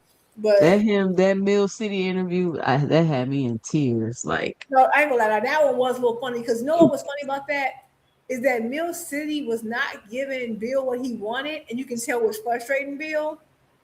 And like it was just Mill City was doing it on purpose too. Yes, That's what's he even was. funnier. It was so obvious. It was intentional, and it was irritating the hell out of Bill. So like that was kind of funny because like Bill was like asking him a question like, "What's the biggest fight? Huh? What's the biggest fight?" Of course, he wants you to say his son or somebody. He was like, "I think Tank Shakur would be great." He's like, "God dang it, Jason!" He's going through. You want this man to go through this? He's going through legal. He's on the run. And now you negotiate with the man allegedly. Right. That's what makes it funny. Oh, this has been hilarious. Like this has been a crazy night because you got Floyd. Oh, bless his heart. Please, I need Stephen Espinoza, and I want you to find that. I'm gonna see if I can find an interview. And Stephen Espinoza, he does the interview with the guys who normally be on the zone. And he even talks about the whole Showtime situation and how they shut down. Like it's a very, like he talked about when he decided to go to law school. It's a very long interview, but what I like about it, it chops it up so you can go to whatever topic you want. But very informational, and that's why I was like, oh, I didn't know Steve Espinoza would cut like that. Yeah, Floyd. We're gonna have to do the review. We're gonna have to do a review on it. Right, and you don't gotta do the whole thing. But I was just like, I didn't know Espinoza. Like, I knew he was a lawyer first, but loved sports, and then got into sports. But I did not know, like, I know he was Tyler Perry's lawyer. I'm like, what? You know with Tyler Perry? Like, I didn't know that. It just, who would have known? It was crazy. These guys be like that. They be like that. And people be trying to sleep on them and talk shit about them. And like, y'all don't even know who these people are for real. Y'all just be chatting. Like he's him. Like, I knew I was him, but he's him. And I'm like, and you had that team and you opted for this, Floyd. That's why the minute he started talking, I'm thinking to all the people you had around you. I'm like, it's like you went from, excuse my language, sugar to shit. Why? Because Al probably didn't want to work with him no more. I'm telling you, any financial person advisor Floyd worked with, they either gonna just steal from him or stop working with him. Cause look how he living, look how he's spending. Like you're not about to put my name on this crazy shit you doing, Floyd. No, that's true. Because again, you can have all the money in the world, but like that doesn't mean that you're supposed to like, it seemed like his spending didn't curtail to his income. And I don't know, like he's got to make smart investments. Maybe you living off the interest. You can live off the interest, but it still has to be, it can't be at the level that you were when all these checks were coming in every few months. Like, like you had this big paycheck every month, these sponsors every few months, like at least twice a year. You can go, like Floyd went 2-3 years without anything. And so that means you're just spending and you're spending more than what your principal could probably provide. But what's crazy, Jupe, is all his stuff is paid off. So how was you even still spending all this? How was your overhead still so high when all your houses, your cars, and what all happened your to shit is paid off? But he should be making money still because, like, remember the gym that Floyd made with the gyms he put all around. I remember they all got shut down. He took loans out against them and all kind of shit. I think the one in Chicago. Let me see the one in Chicago because I remember seeing it. Franchises. You're right. Okay. For franchises. And then he had the girls' club, which and he got sued for that. He's getting sued for that, for some stuff with that from the franchisees. You lying? No, we read it out here. Me and Kia. I don't know if you was here that day. I wasn't here last ladies' night. Your girl was in the streets. It was father. It was Joseph. No, this was a while ago when we read about the LLCs. This was a while ago. I probably just don't remember it. Okay. I gotta do a better job of like. You need to archive. You should start doing. You know what? Two said. Just my suggestion. Your amazing channel. Maybe like I don't know. You know some channels. I don't know if maybe you do have it already. I just say look. How like you can like certain subjects of like follow a particular case or a subject and to like create a folder on your YouTube channel for everything you covered on it. Like for example, you can have a Floyd Mayweather, money gate. I don't know. Like a playlist. Yeah, that's what I meant. Yeah, like a playlist, right, of everything. And you can probably clip some shorts from some of your lives. That way, it's all in one area. Yeah, that will probably do that. Yeah, because we've been talking about Floyd sporadically throughout, but I mean, we be giving some heat on here. Like we be dropping the. No, you really did, because I did not anticipate tell people come to ladies' night. They want to get the real information, the real facts, the real research. Tell people come to ladies' night Friday night. That's where we break it down. We really break it down. We don't sit on here and argue about what people said in fight hype interviews. Right. We break it down better. Right. And you really did, because I did not. If you want to show that video, I would have never thought to look up the fact that Floyd went to a Real Deal forum and defended this man and saying you trust him 100% despite the freaking charges, convictions, not just charges, convictions he already had. I would never known that if it wasn't for tonight. And he a snitch. So, Xander Zayas tomorrow, Juke. What's your best slip looking like, Juke? What's my what?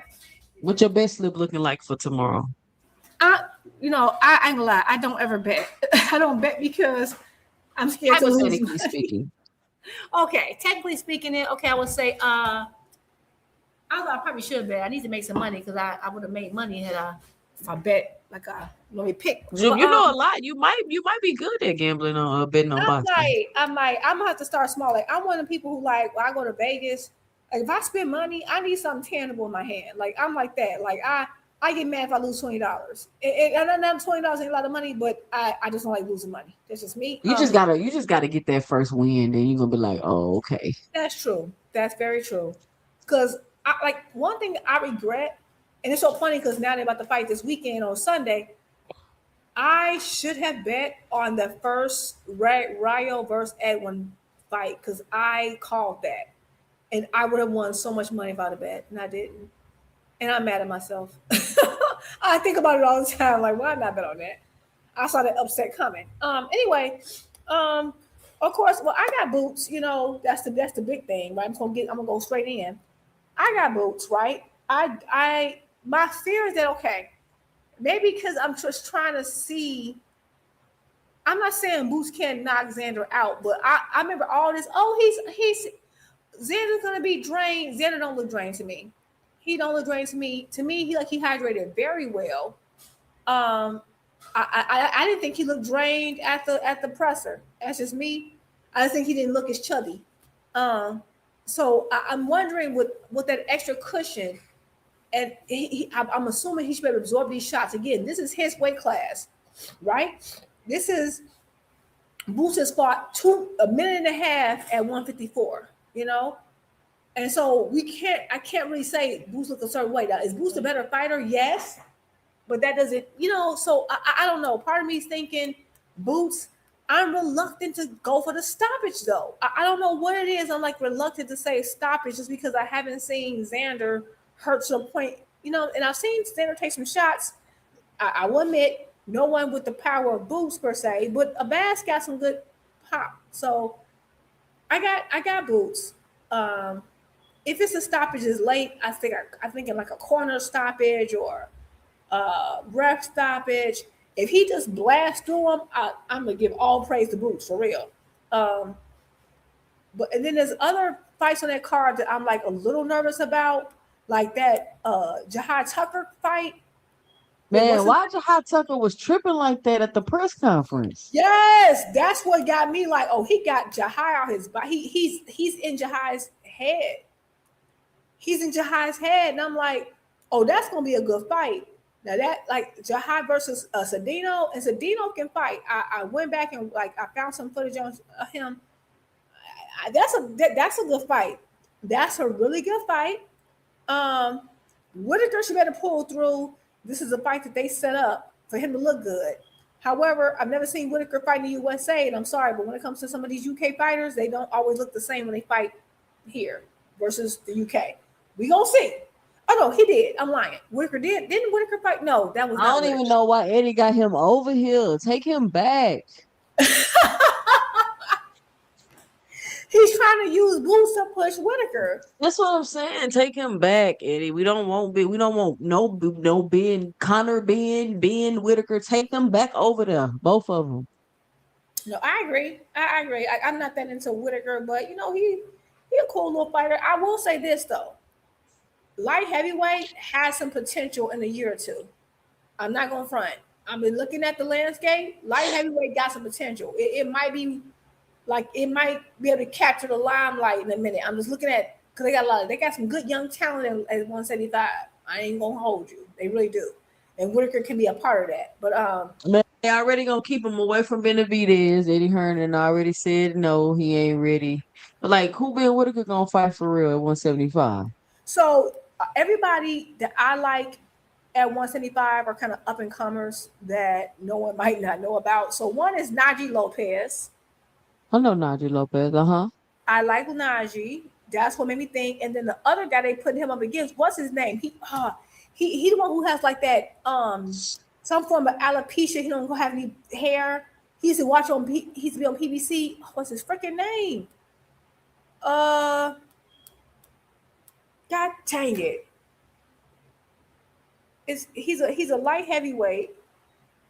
I'm trying to think his name. It's about to bother me so bad. It's gonna come to me right when I get off here. I promise you.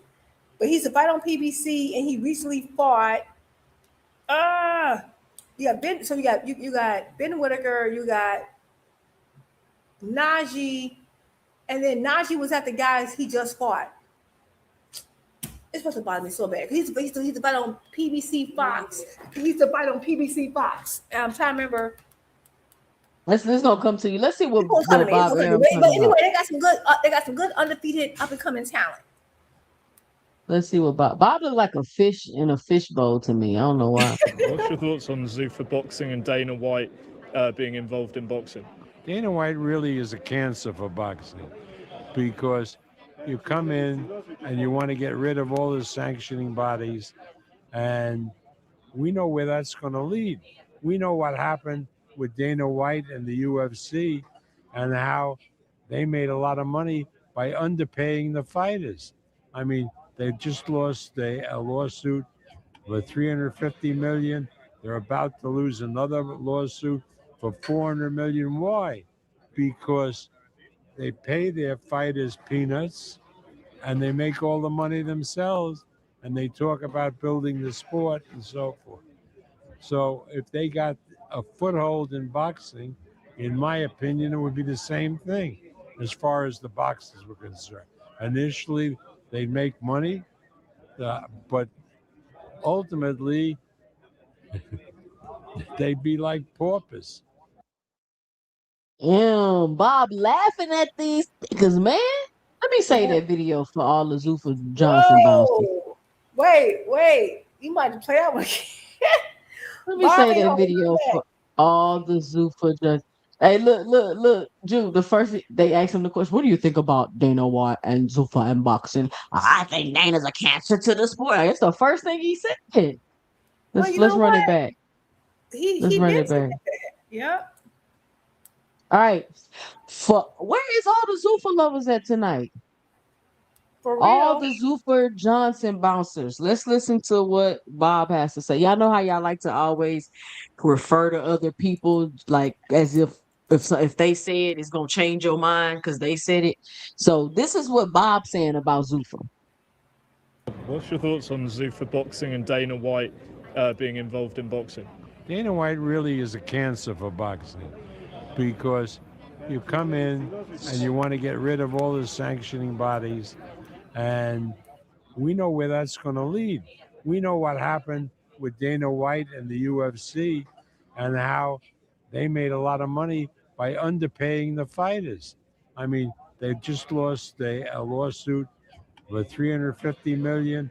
They're about to lose another lawsuit for $400 million. Why? Because they pay their fighters peanuts and they make all the money themselves and they talk about building the sport and so forth. So if they got a foothold in boxing, in my opinion, it would be the same thing as far as the boxers were concerned. Initially, they'd make money, but ultimately, they'd be like paupers. What is porpoise? I can't make out what the last word he said. What did he say? Porpoise? Porpoise? They be like porpoise? I don't know. It's not like he said I don't know porpoise. what he said. I can't make out, but I will say one thing. Ain't that what I said? Initially, they're gonna make money, and then after that, he gonna make money by underpaying them. I said that. I mean, we already knew that's what he was gonna Yeah, do. but like, He yeah, did it we with the know, you and I know UFC. Why that. would he do anything different? It just don't make no sense. Everybody know that's what he gonna do. All they gonna do is start complaining when he start doing it, and I'm gonna say, I want to hear it. And I literally been telling people forever.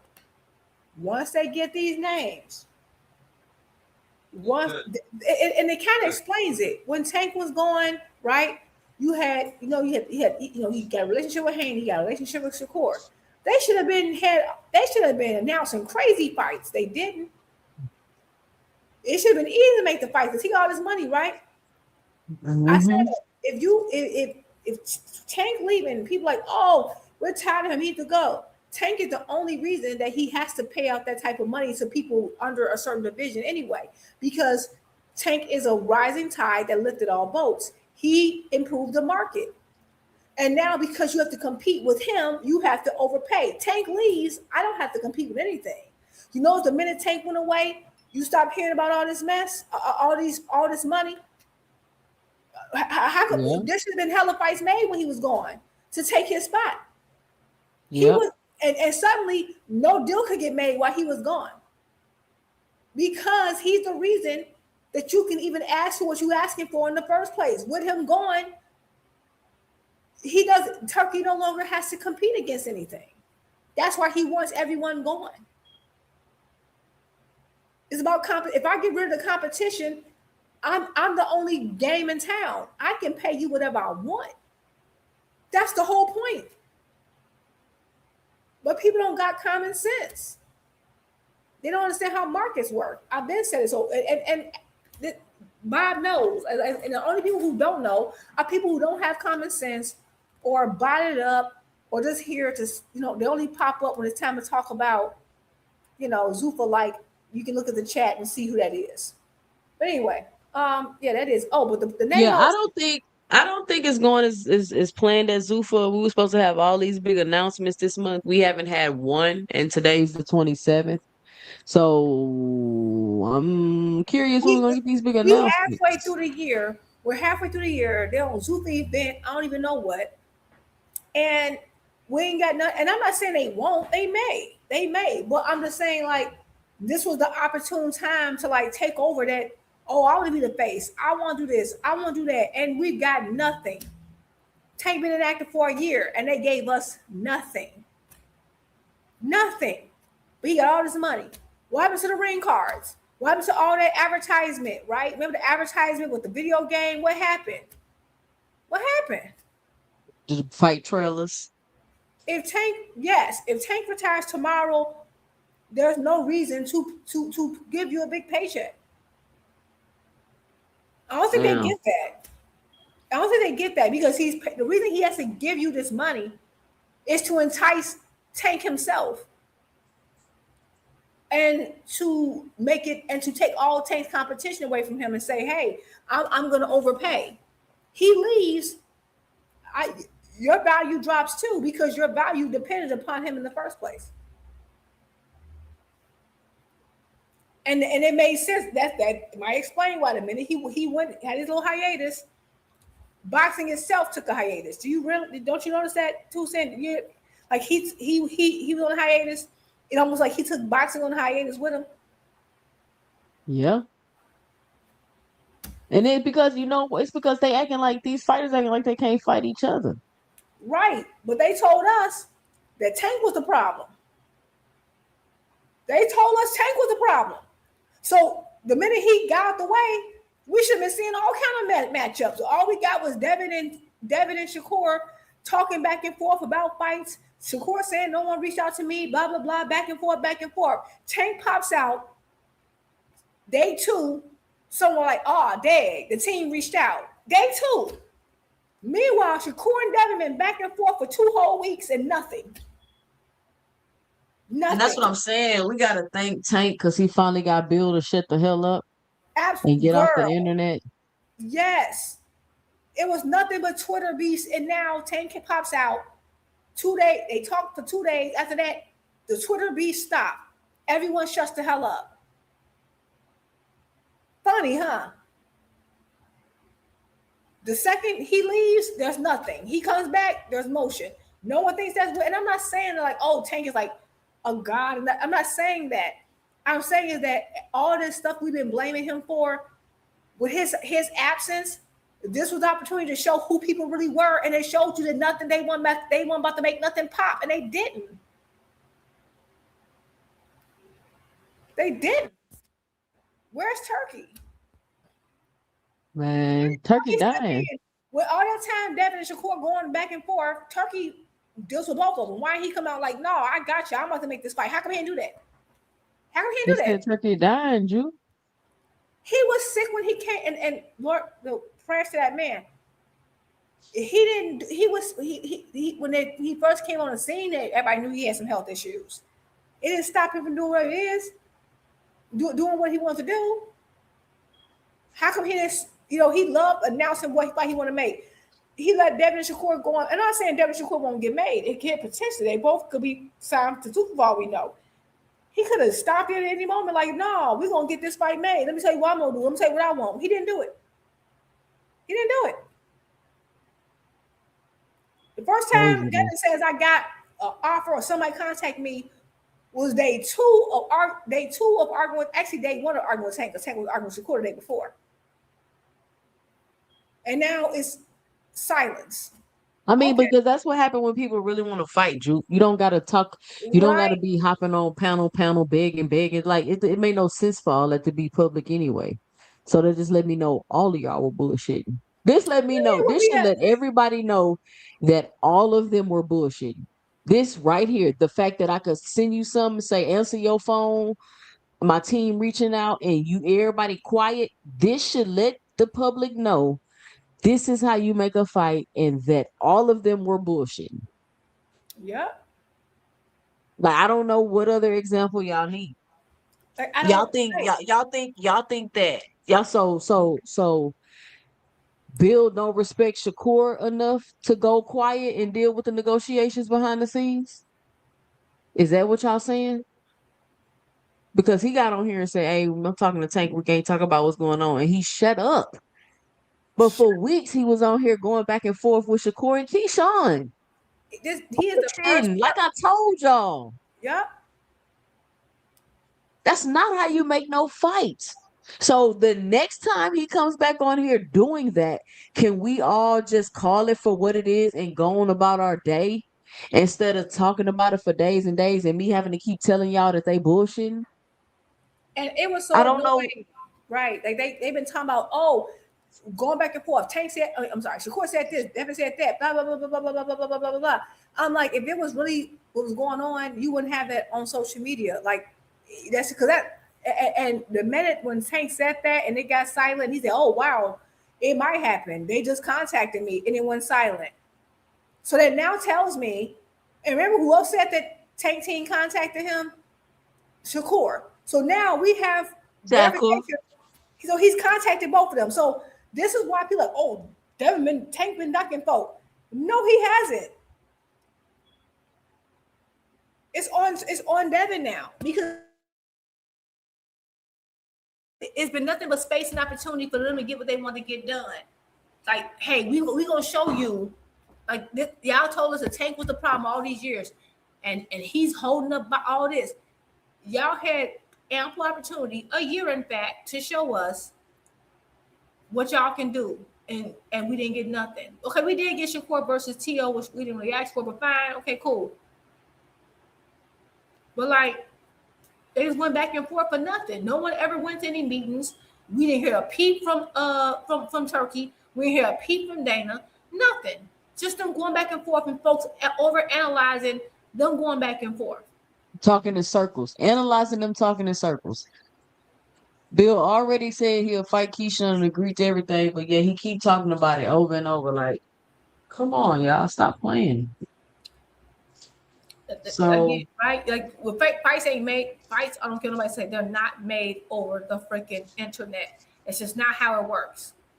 And majority of the time, Devin goes at someone over the internet. That's all. Normally, a lot of times the fight don't get made. I don't know if y'all noticed that, but he rarely does. rarely, His fights, maybe twice. like, he'll have drama with 18 people. It normally means he's fighting someone else. That's just what it is. Because he just wants it to look like, oh, I'm ready to fight everybody. And that's why Devin, and I'm not saying Devin don't have a pretty good resume. I think he's fought some good, and I think he's a good fighter. Don't ever, please, I don't want people like, oh, you just hate Devin. No, Devin's a good fighter. This is a risky fight for Tank, especially off a year hiatus. Like, that's crazy, right? So, super. You think he would fight him off the layoff?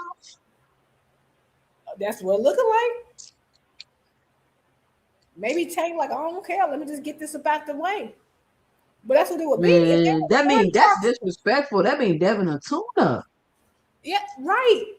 If you're so think about it, that's why people's like, and I think Big Supreme, which I agree with him a lot of times, he was like, oh, if Devin, meets Tank at the division he want, then Devin should, I can see why he should get 50-50. And I said, no, because 50-50 is all about who's, if I'm bringing in 80% of the revenue, why would I give you 50% of it, right?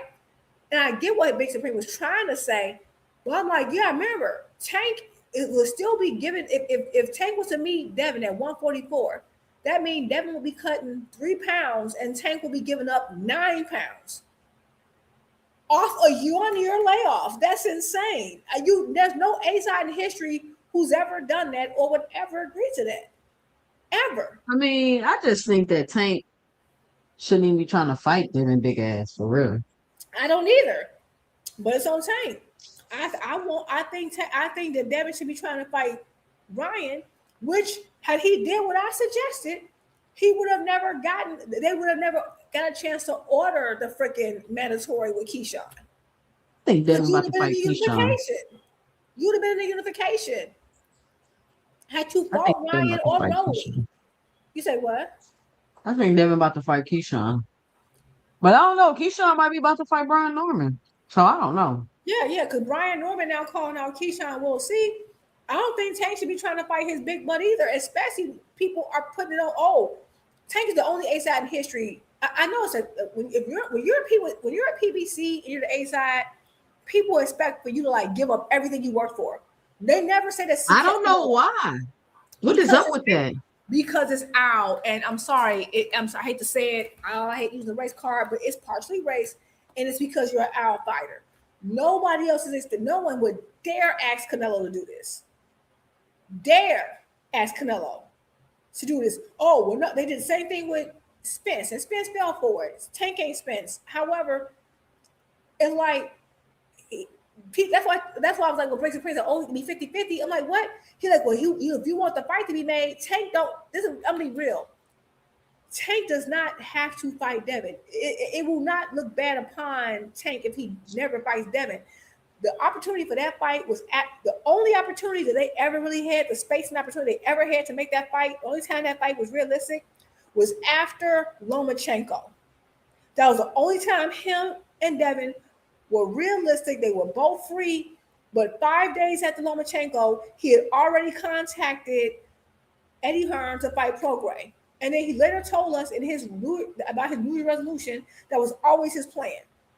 So the whole thing with Shakur at 25%, he never planned to stay there. He never planned on it. I think his plan was to move up because he would have the advantage, and then use the public to pressure Tank to give up his A side, give up more than he should, kind of like Bud did Spence. I think that was always the goal. Man, they are not Bud and Spence.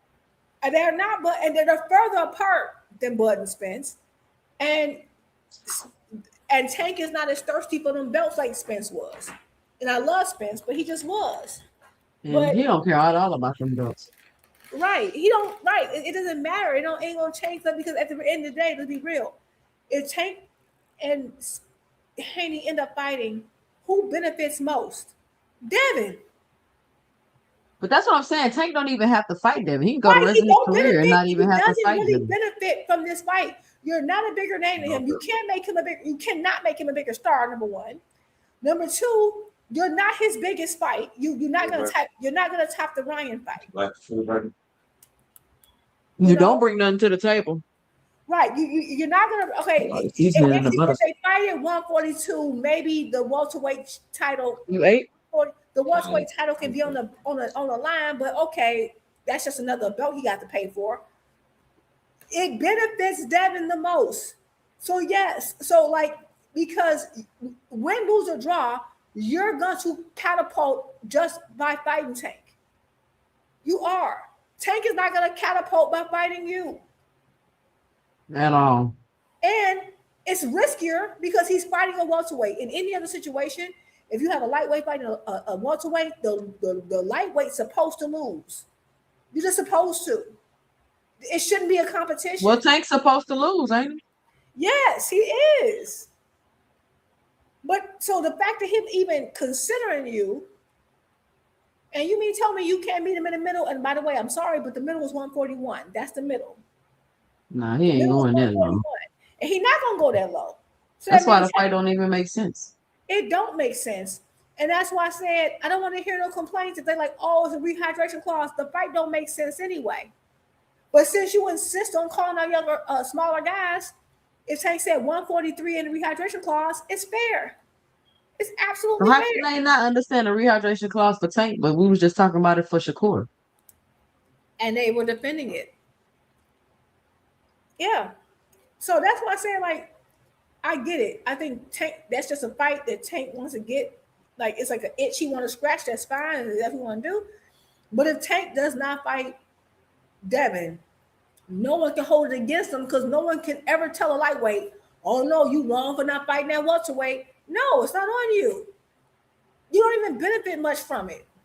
I mean, you benefit like you would any other fight, but like it's not going to top the Ryan fight. It's not going to do nothing. I think it'll sell. It's not going to top that Ryan fight. I don't see it happening. I just don't see it happening. However, I mean, because Devin hasn't even been like that. Like Devin don't got no. What is he bringing? He not bringing no fan base, no nothing. His fans don't go to fights, buy fights, nothing.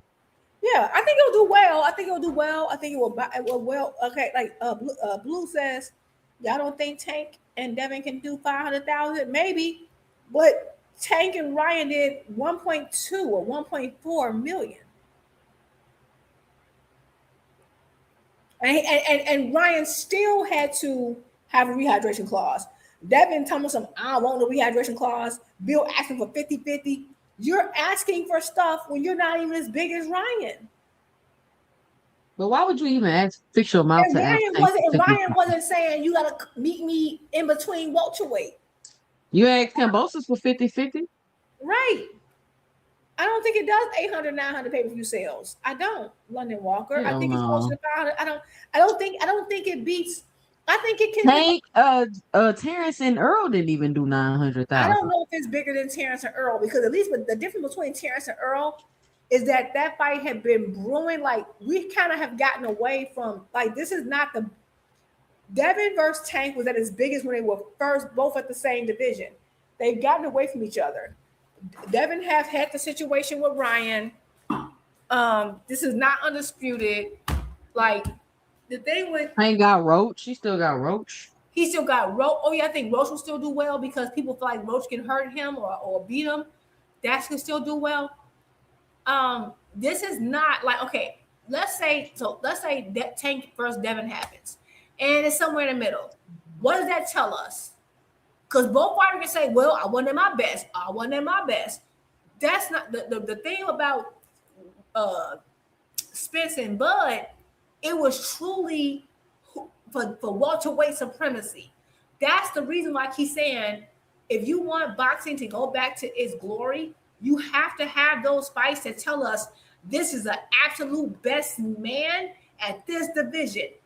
You need clarity on stuff. And y'all keep muddy. Y'all want fights that just muddies the waters. And that's why casual fans can't get with it. We keep one of these fights where, oh, you got to cut this weight and drop that. Like, the boxing will never grow like that. I promise you. I don't know if I feel like I don't hear me. I feel like I say it all the time. Boxing was at its best when there was a clear best, or at least number one and number two, or something in each division. I think they think the weight hopping thing happened more than it did in the past. It's happening way more, and it's because guys don't want to fight people their size, and they want to stat pad like pad their stats. Right? Like, oh, if I do this, I can be a multi-division champion. I'm picking and choosing guys and versus like title defenses. Title defenses are a little harder again because you got to fight whatever style pop up and you just got to take them on. I think Tank got the most title defenses out of all of them. No, he does. Oh yeah, he absolutely does. He got the most title defenses by far. But he don't get no credit for the title defenses, Drew. Hardcore, like people like me and hardcore do, but no, because everyone like, well, he moved up and he's chasing greatness. How are you chasing greatness when you're moving up to somebody that you're bigger than? Ooh. Think about that. They're just moving up and fighting people they're bigger than. It's all stat pad. It's nasty work. That's nasty work. Think about it. Think about the last couple of people who moved up to chase greatness, quote unquote. And majority of them have been bigger than the people they moved up to fight. That's not how moving up supposed to work. And that's what I mean. That's like this fight. So like when Tank, even though they try to discredit Tank, when he moved up, he fought somebody bigger than him. He didn't move up and be the bigger person. Not only that, when the person comes up to fight him, they bigger than him. You feel me? He's smaller than everybody at 130. Inoue fights 2-3 divisions smaller than Tank, and they have the same height and reach.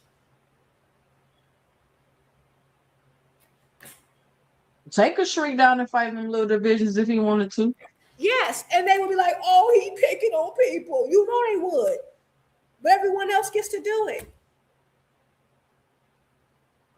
Everyone else gets to do it, and so that's all I'm saying. Like, it's just people are padding they're padding the stats right now. Like, oh, I'm a multi-division champion, and then they want to compare themselves to the greats of old when they literally had to fight everybody up the rankings to become a champion, and then defend that championship. Like it's not the same. There wasn't no bouncing around like that. No, it was not. It was not. Like they're like, oh, I'm like Sam Langford. No, that's not what Sam Langford did, my G. That's just not. That's not what he did. And he held up. Was that Sam Langford who had all those titles simultaneously? But that's why you gotta focus on the matchups, man. I just want to see good fights. Yeah, and I think the problem is that people aren't only okay. So like they're focused on the matchups, but I feel like they're more going on names, and I feel like people want fights, and nothing wrong with this per se, but that can't be the only thing. I feel like fans nowadays, because of social media and all this, they just want fights with like anyone else who get talked about on social media so that they can go against that fighter's fan base. It's not just about like that's really what it is. Like they want to have fan base wars all day. If there's no fan base war attached to it, the fight isn't good. And that's why I think they feel like this is not a good fight, right? Because they haven't been going at it with Xander. What's not a good fight? Right. They assume it's not a good fight because kind of like same thing with Tank versus Roach. Roach didn't really have a fan base. So in their mind, he's not a name and a good fighter. But in reality, he's a really good fighter and someone who's always been difficult for Tank in the amateurs. But they don't have anyone they can antagonize online, so therefore it's not a good fight. It's not a good fight. I promise you, they equate who's the best based on name recognition that they know and groups they can antagonize. There was no Roach fan base to antagonize, so they were like, "Oh, this is a trash fight." But meanwhile, everybody who's really into boxing, Clarissa Shields, Greg Hackett, everybody was like, "No, I don't know. This is a hard fight. You got to be careful," because they actually love the sport for the sport. They're just not on here to antagonize other faith. And I said the same thing. I'm like, this is going to be much harder than Frank Martin. And like, they don't care. And so when it happened, oh, is he a high job? No, it's just that Roach was always good. He is right. He's going to give people problems. No one's going to get past him easily. It's just not how it works. They're just not used to seeing their favorite fighters take competitive fights. That too. So yeah, I mean, I just think like this is that's the problem. Like you got people who come on here just to argue. That's what we'll be talking about. Like today, we were talking about Boots and Xander, and a particular name, I ain't gonna say who was, came in there like, and Tank Davis and y'all Tankomaniacs. I'm like, bro, it's a fight this weekend. Like we're breaking down the fight. We don't care about Tank right now. Like, what are you doing? Like, but that's what their whole purpose. Like if they can't argue against another fan base, like they don't love the sport like that. And I was watching the sport before social media, before it was YouTube boxing. That's just these YouTube boxing. They don't watch boxing like that. They just come on here to argue with people. And they do. And I think that's the difference. Like, they don't just watch boxing just for the enjoyment of. I really watch boxing for the enjoyment of, like, I mean, I'm not gonna lie, like this is fun sometimes. Like I do it too sometimes, but that's not how I got my start in boxing. I got my start in boxing because my mama was taking me over her sister's house for the Mike Tyson fight parties. Yep. You know, I was a little girl watching, sneaking up, staying up to watch them fights when I was a kid, and that's what got me started on it. And they just got started because they're like, "Oh, I can argue with people on social media," you know. Always a Tyson fight part. I think that's how a lot of people got started.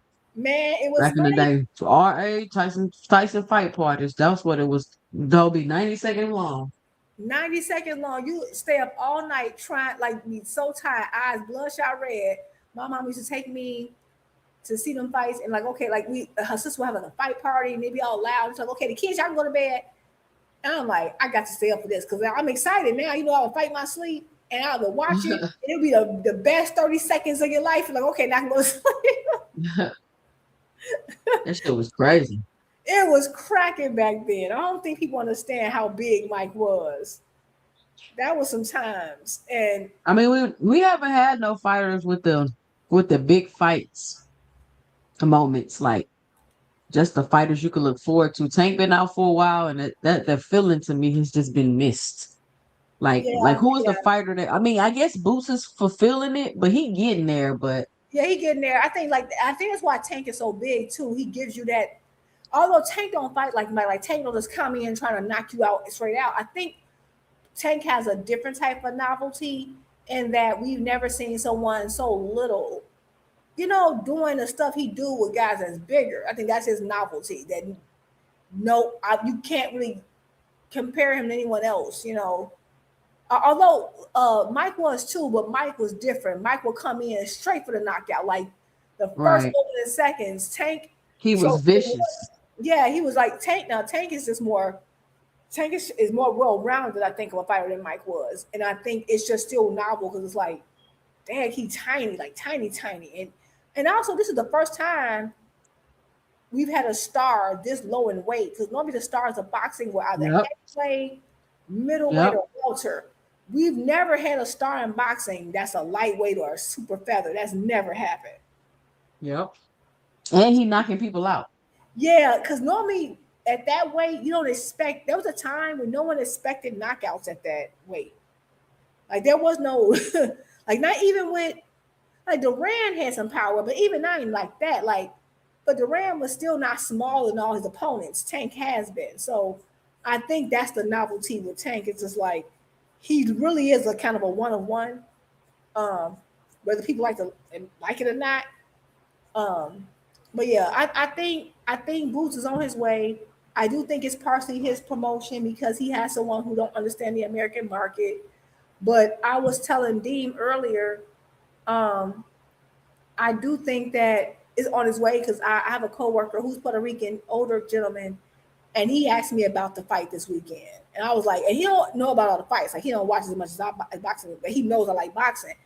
And I said, oh, okay. He Puerto Rican, like, okay, the Puerto Ricans, they paying attention. So that kind of let me know that it's gotten beyond just the hardcore circles, well, at least in the Puerto Rican community, right?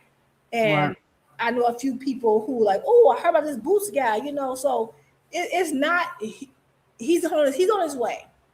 He just got to do well tomorrow. He really do. He need a viral knockout. Yeah, I think he needs a knockout, but I think he also needs to look good because if they go, I don't know. Okay, let me ask you this, 2 cents. Do you think he's just going to he can't get hit not one time? But that's unrealistic. That's what they gonna say. If he get hit one time, dude, it's a wrap. He a hype job. That's true. They do the same thing with Tank. But it's crazy because like you're fighting a unified champion who's younger than you, bigger than you. Like it's crazy. They're like, oh, you can't get touched. Like it's like what? It's like you have to be this. It's like he has to be it's crazy. I feel like boxer punchers have it the worst. They do. Because I feel like if you're a boxer puncher, it's like the absolute worst. Because if you're like a Virgil Ortiz pit bull type of style, no one gonna trip if you get hit, right? But if you're a defensive boxer, no one complains that you're not as offensive. But once you're a boxer puncher, you have to knock everybody out and not get hit at the same time. It's like you have to take the worst criticism. You have the worst criticism. I don't know what is about that style. Like if you are anytime, it's like I feel bad for them because like you have to take chances because you gotta get the knockout. Because if you didn't get the knockout, you're a hype job. But if you get hit while trying to get the knockout, then you're not a good boxer and you just rely on power. It's like it's really a lose. And they always denounce how much skill they actually have. Like people try to Yeah. act like Tank not skillful. Like, what are y'all talking about? Right, like that's one of my favorite. I like all styles of boxers, but I tend to gravitate towards boxer punchers because I like the fact that I can see a different style every time they fight. But like they act like Tank, they act like Tank fights like Mike Tyson. He comes in, they're like he be losing rounds until he get the knockout. And I'm like, that's not what be happening though. That's not really. Who you think are the most complete fighters right now? Active. Oh, most Oh, complete. they start crying about Terrence Crawford. Active. Any Well, questions about fighters are referred to active fighters for all the Terrence Crawford Johnson bounces in the chat. Okay, well, somebody in the chat already said, I still can't get over Juke saying Tank is more well-rounded than prime Mike Tyson. That's literally He the is. definition of diabolical. Okay, I didn't say he was better than prime Mike Tyson. I said more well-rounded. Okay, for example, and I'm going to pose this question to you, Mr. Bobby. He's more of a complete fighter. What are you Can talking you about? give me a time? Can you give me a time where in Mike Tyson's prime he won a fight boxing off the back foot? Can you give me No, a he did time where not. prime Mike Tyson won a fight boxing off the back foot in his prime? No, he Please did tell me not. that. Well-rounded doesn't mean better. I'm just saying well-rounded. But to answer your question, 2 Cent, and please, Bobby, please answer that for me. Just that one question, okay? But to what you saying, 2 Cent, well-rounded. I think Boots is very well-rounded. I think there was a time I didn't believe so. I think Benavidez is well-rounded. There was because I feel like Benavidez is really. Now the only thing about Benavidez, he hasn't boxed a lot off the back foot, but I think his defense has really, really improved. I feel like he's got his jab better. His defense has improved. You know what? Another person who I think is kind of well-rounded, Fundora. Well, you think? I don't think Fondora's a complete fighter. I won't say He can complete. fight. He can fight inside, outside, but his defense, So his his defense footwork could is the be better. best. But there was a time where I thought there was a time that Fundora only fought on the inside despite his reach and didn't use his reach, but now he's using his reach. So I gotta give him that. Okay, True, oh yeah, true. but the top, I'm gonna say definitely Boots, definitely Tank. I've seen Tank hunt people down. I've seen Tank box off the back foot effortlessly. I actually think Tank's back foot game is superiorly underrated.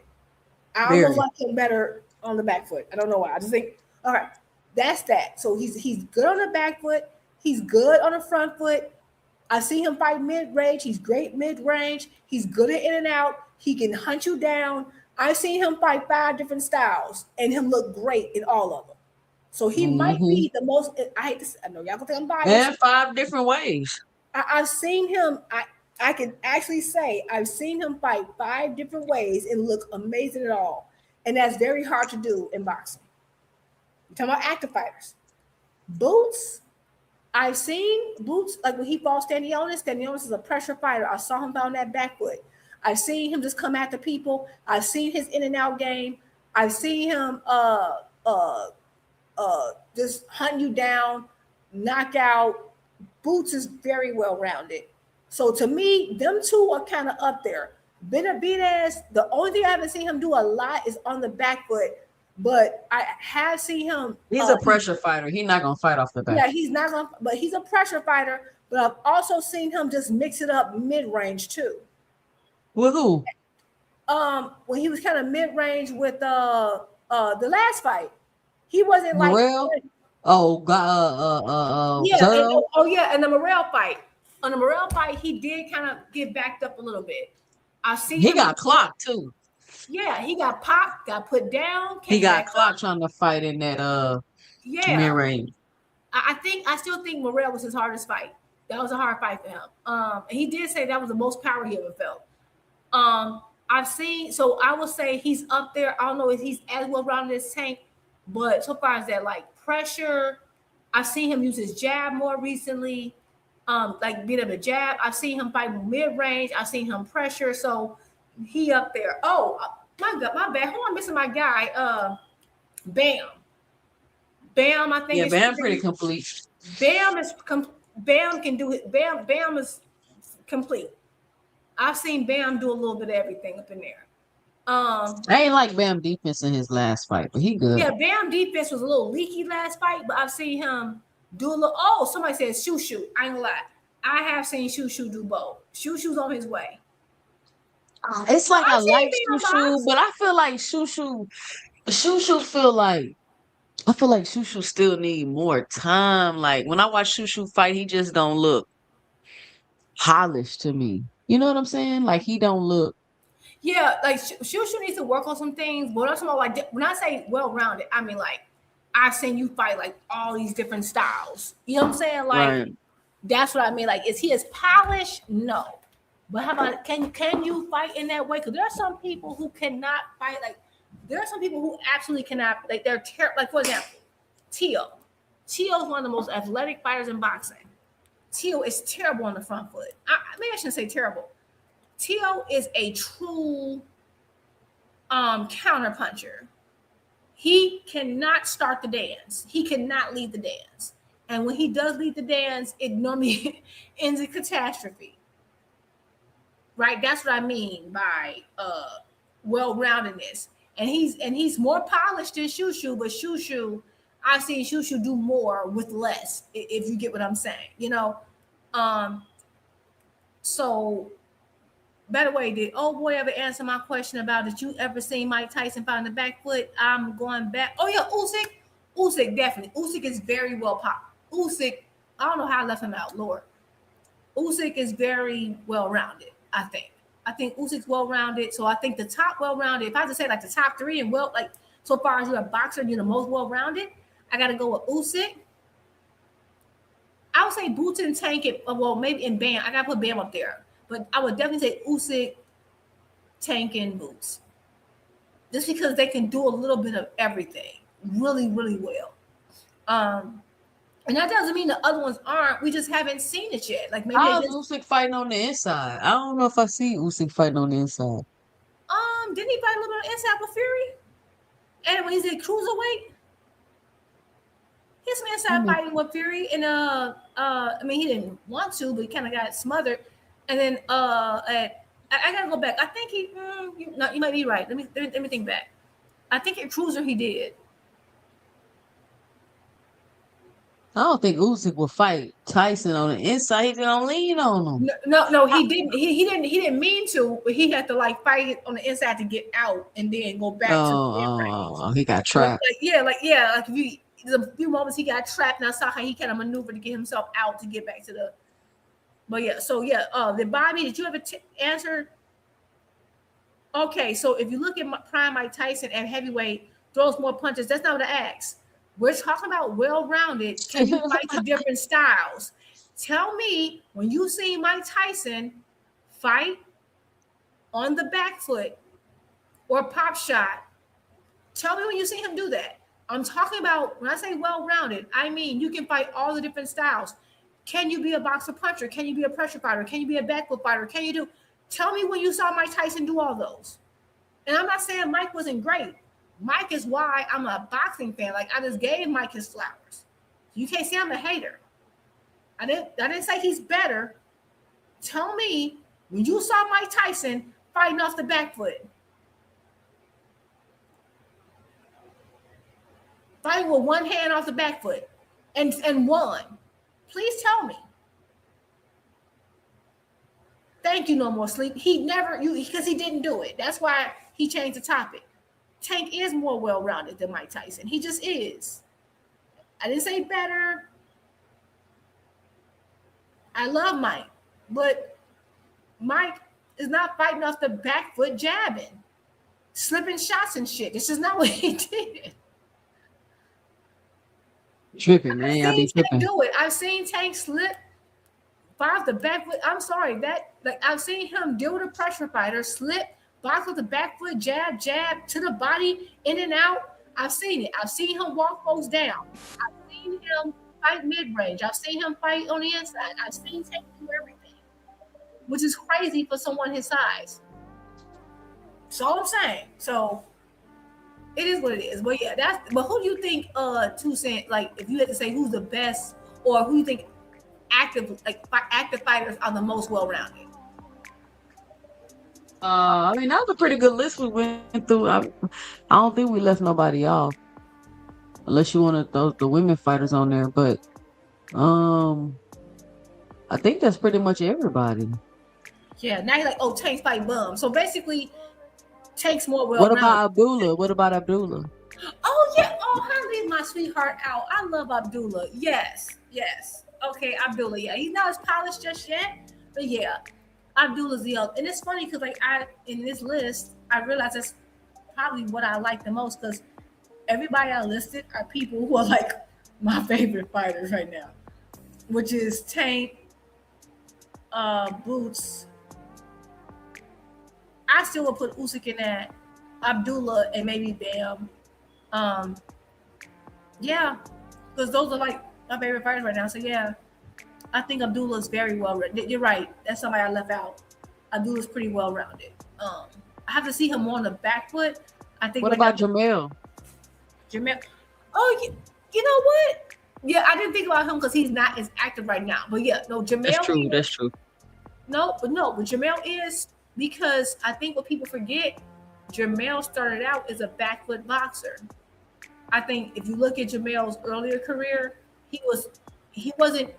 I think he started kind of once he got with Derrick James, he started doing more of the come forward, like trying to knock you out. That's not what Jamel was. That's why Jamal had even though Jamel was I think he was kind of like more in boxing before Jamal. Jamal took off because Jamal was getting on the knockouts. Jamel wasn't. Jamel was that's why Jamel's knockout percentage is so low. Not because he don't got the skill, because that just wasn't how his original trainer, Ronnie Shields, had him working. He was a back foot kind of boxer. And, so I think Jamel can do a lot of things in there. Jamel is pretty well-rounded. And I have seen Jamel. That was a good call, 2 Cent. Real good call. You're right. No, Mel, I know he had that little flub with Canelo, but Jamel's still one of my favorites. He's very well-rounded. He is. I don't think he's as springy on his feet as like a Abdullah or a Tank or a Boots, but he can do a little bit of everything. Yeah, but who you got? You got Boots by stoppage tomorrow, 2 Cent? I do, man. I just feel like Tank. I feel like Boots gonna just pick Xander apart badly. That's just my prediction. But maybe Xander's able to take advantage of all of Boots' flaws. Maybe he's gonna be able to punch him between the shots. The 8,000 flaws we just found out about this week. Yeah, all those flaws. He get hit too much. He don't move his head. He flat-footed. Xander gonna be able to punch him between his shots. He gonna be able to catch him when he crossing his feet and switching stances. So if Xander could do that, it's gonna be a tough fight for Boots. Yeah, it's gonna be a tough fight for Boots. I definitely got Boots. I don't know why something in me saying that like Xander gonna be able to absorb some of the shots and should, okay, I ain't saying he will, should be able to take Boots shots better than anyone before any of Boots' prior opponents. That's all I'm saying. If he don't, then that lets me know that everybody in trouble at 154. You know what I'm saying? If he run through Xander, everybody at 154 in trouble. So that's all I got. But I'm excited for tomorrow. And that's all I already got. All right, Jupe. Y'all make sure y'all come back tomorrow. Thank you for coming up, Jupe. Come back tomorrow for the 2 Cents boxing fight party. Y'all know what's gonna go down on the stream tomorrow. I actually will try. I'm watching the fight with my dad and my brother, I think, tomorrow night. So I'm gonna slip off. Okay. I'm gonna slip off to the bathroom and like put you an earbud in. Just put you an earbud in. I'll give a little earbud in, like, hey, sorry. Earbud in and be in the chat. It just be in the chat. All right, Jupe. Have a good one, love. All right. Shout out, y'all. It is 1 a.m. I gave y'all an extra hour tonight because, man, listen, very, very interesting topic tonight. Floyd, I don't know if he got no more money. Mayweather Jr. in a lot of trouble. Who's never boxed? We a home worker. Big Supreme, you just getting here, man. We about to hop off. It's 1 a.m. I'm about to lay it down. Get ready for the morning. Band up, you just getting here? Where y'all been?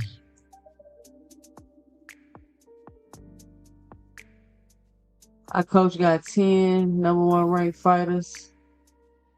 You got 10 number one ranked fighters? Damn, how old are they?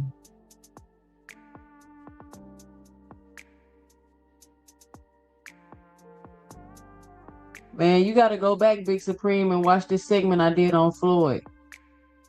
I can't believe you missed it. Go back, Supreme, and watch the segment I did on Floyd. Tay, what weight classes you got your fighters in? How you got 10 number one ranked fighters? It's crazy.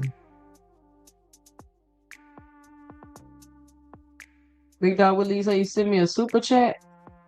Shout out to Big Dog Willie with the $2 in the super chat. He says, salute 2 Cents Boxing and the chat. Shout out to Big Dog Willie for supporting the channel. What weight classes, Tay? What weight classes you got the 10 fighters in? 2 Cents slurring. I'm tired. Tired, man. Y'all know I wake up at 5:30 in the morning. Come on, man. I'm about to have to be up in like 4.5 hours. I'm about to be up in about 4.5 hours. Y'all support the channel. Hit the Cash App $ 2 Cents Boxing. Let me know and drop it below in the super chat. And for those of you that are wondering, we did not hit the goal of 20 super chats today. I forgot to mention it throughout the live. But we did get 6. We were able to get 6 super chats. He's a random liar. 2 Cents. Don't pay him no attention. Damn, why you say he be lying? I mean, if he say he got 10 ranked number one fighters, I'm going to look it up, but he not telling me. Okay, here we go. 154, 95, 90, 143, 125, 132. All youth?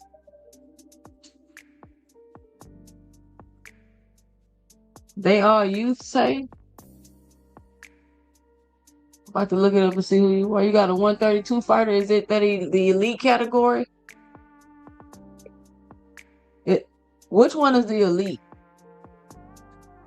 And I got a 121 fighter youth, and I got a 132 fighter elite male. Both of them male. What you got?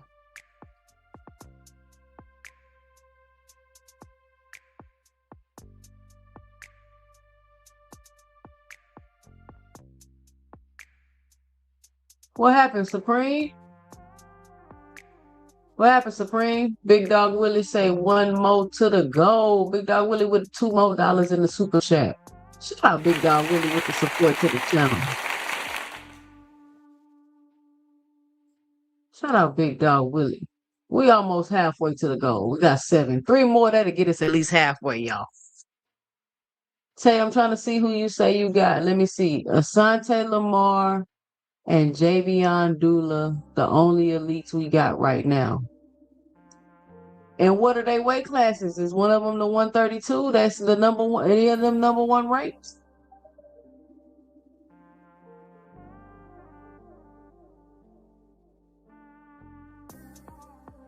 Who you smack, Preem?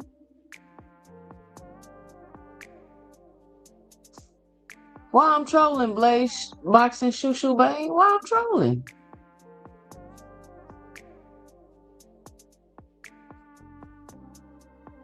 Yeah, Smooth. He fight in the finals tomorrow. Tay, who is Smooth? And what weight is Smooth?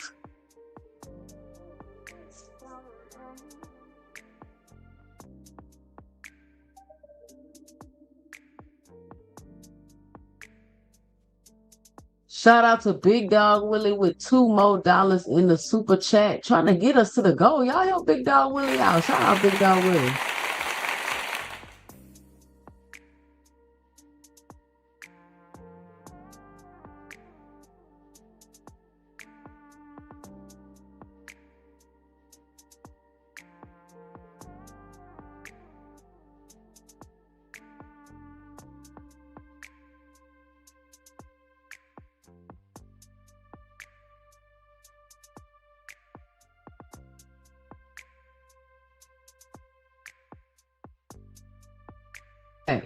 Hey, shout out to Big Dog Willie back in the super chat with the $2. He says two.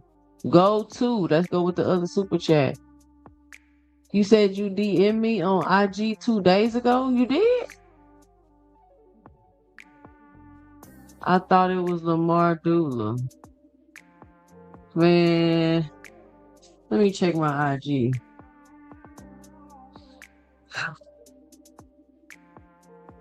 I don't know, man. I might have to clip out this segment I did on Floyd and repost it.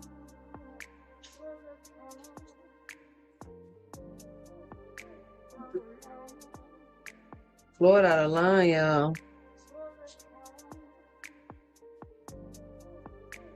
Floyd is straight tripping.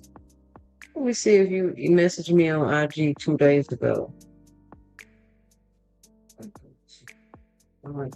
So let's go in the morning. Make sure your stuff ready.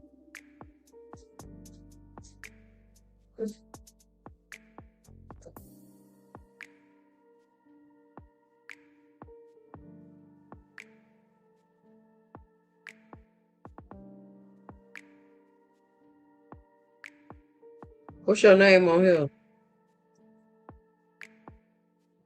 I don't have no message from you.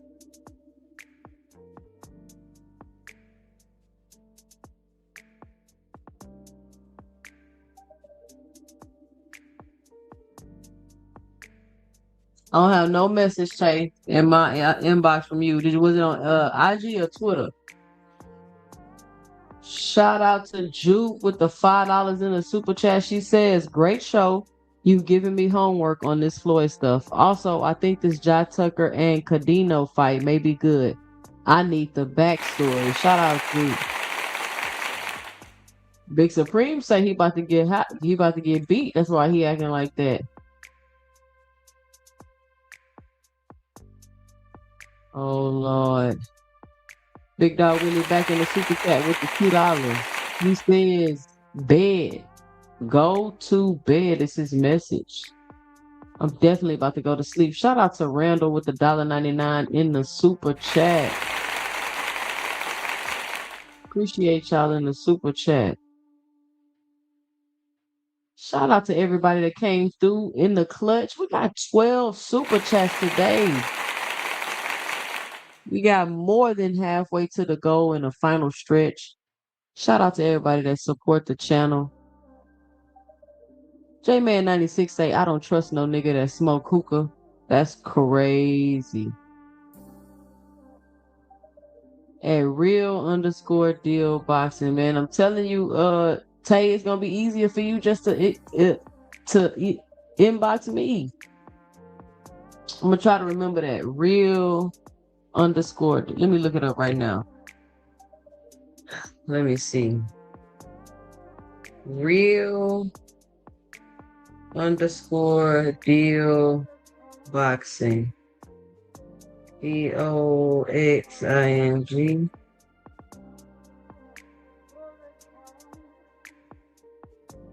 All right, so what it look like? What the avatar look like? Real_deal. It got a RD.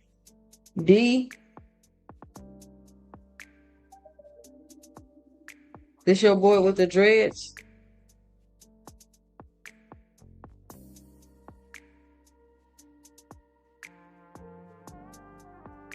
All right, I see it. I got you. Where y'all at? Where you located?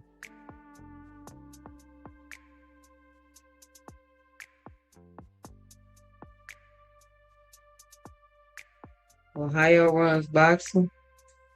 All right, y'all.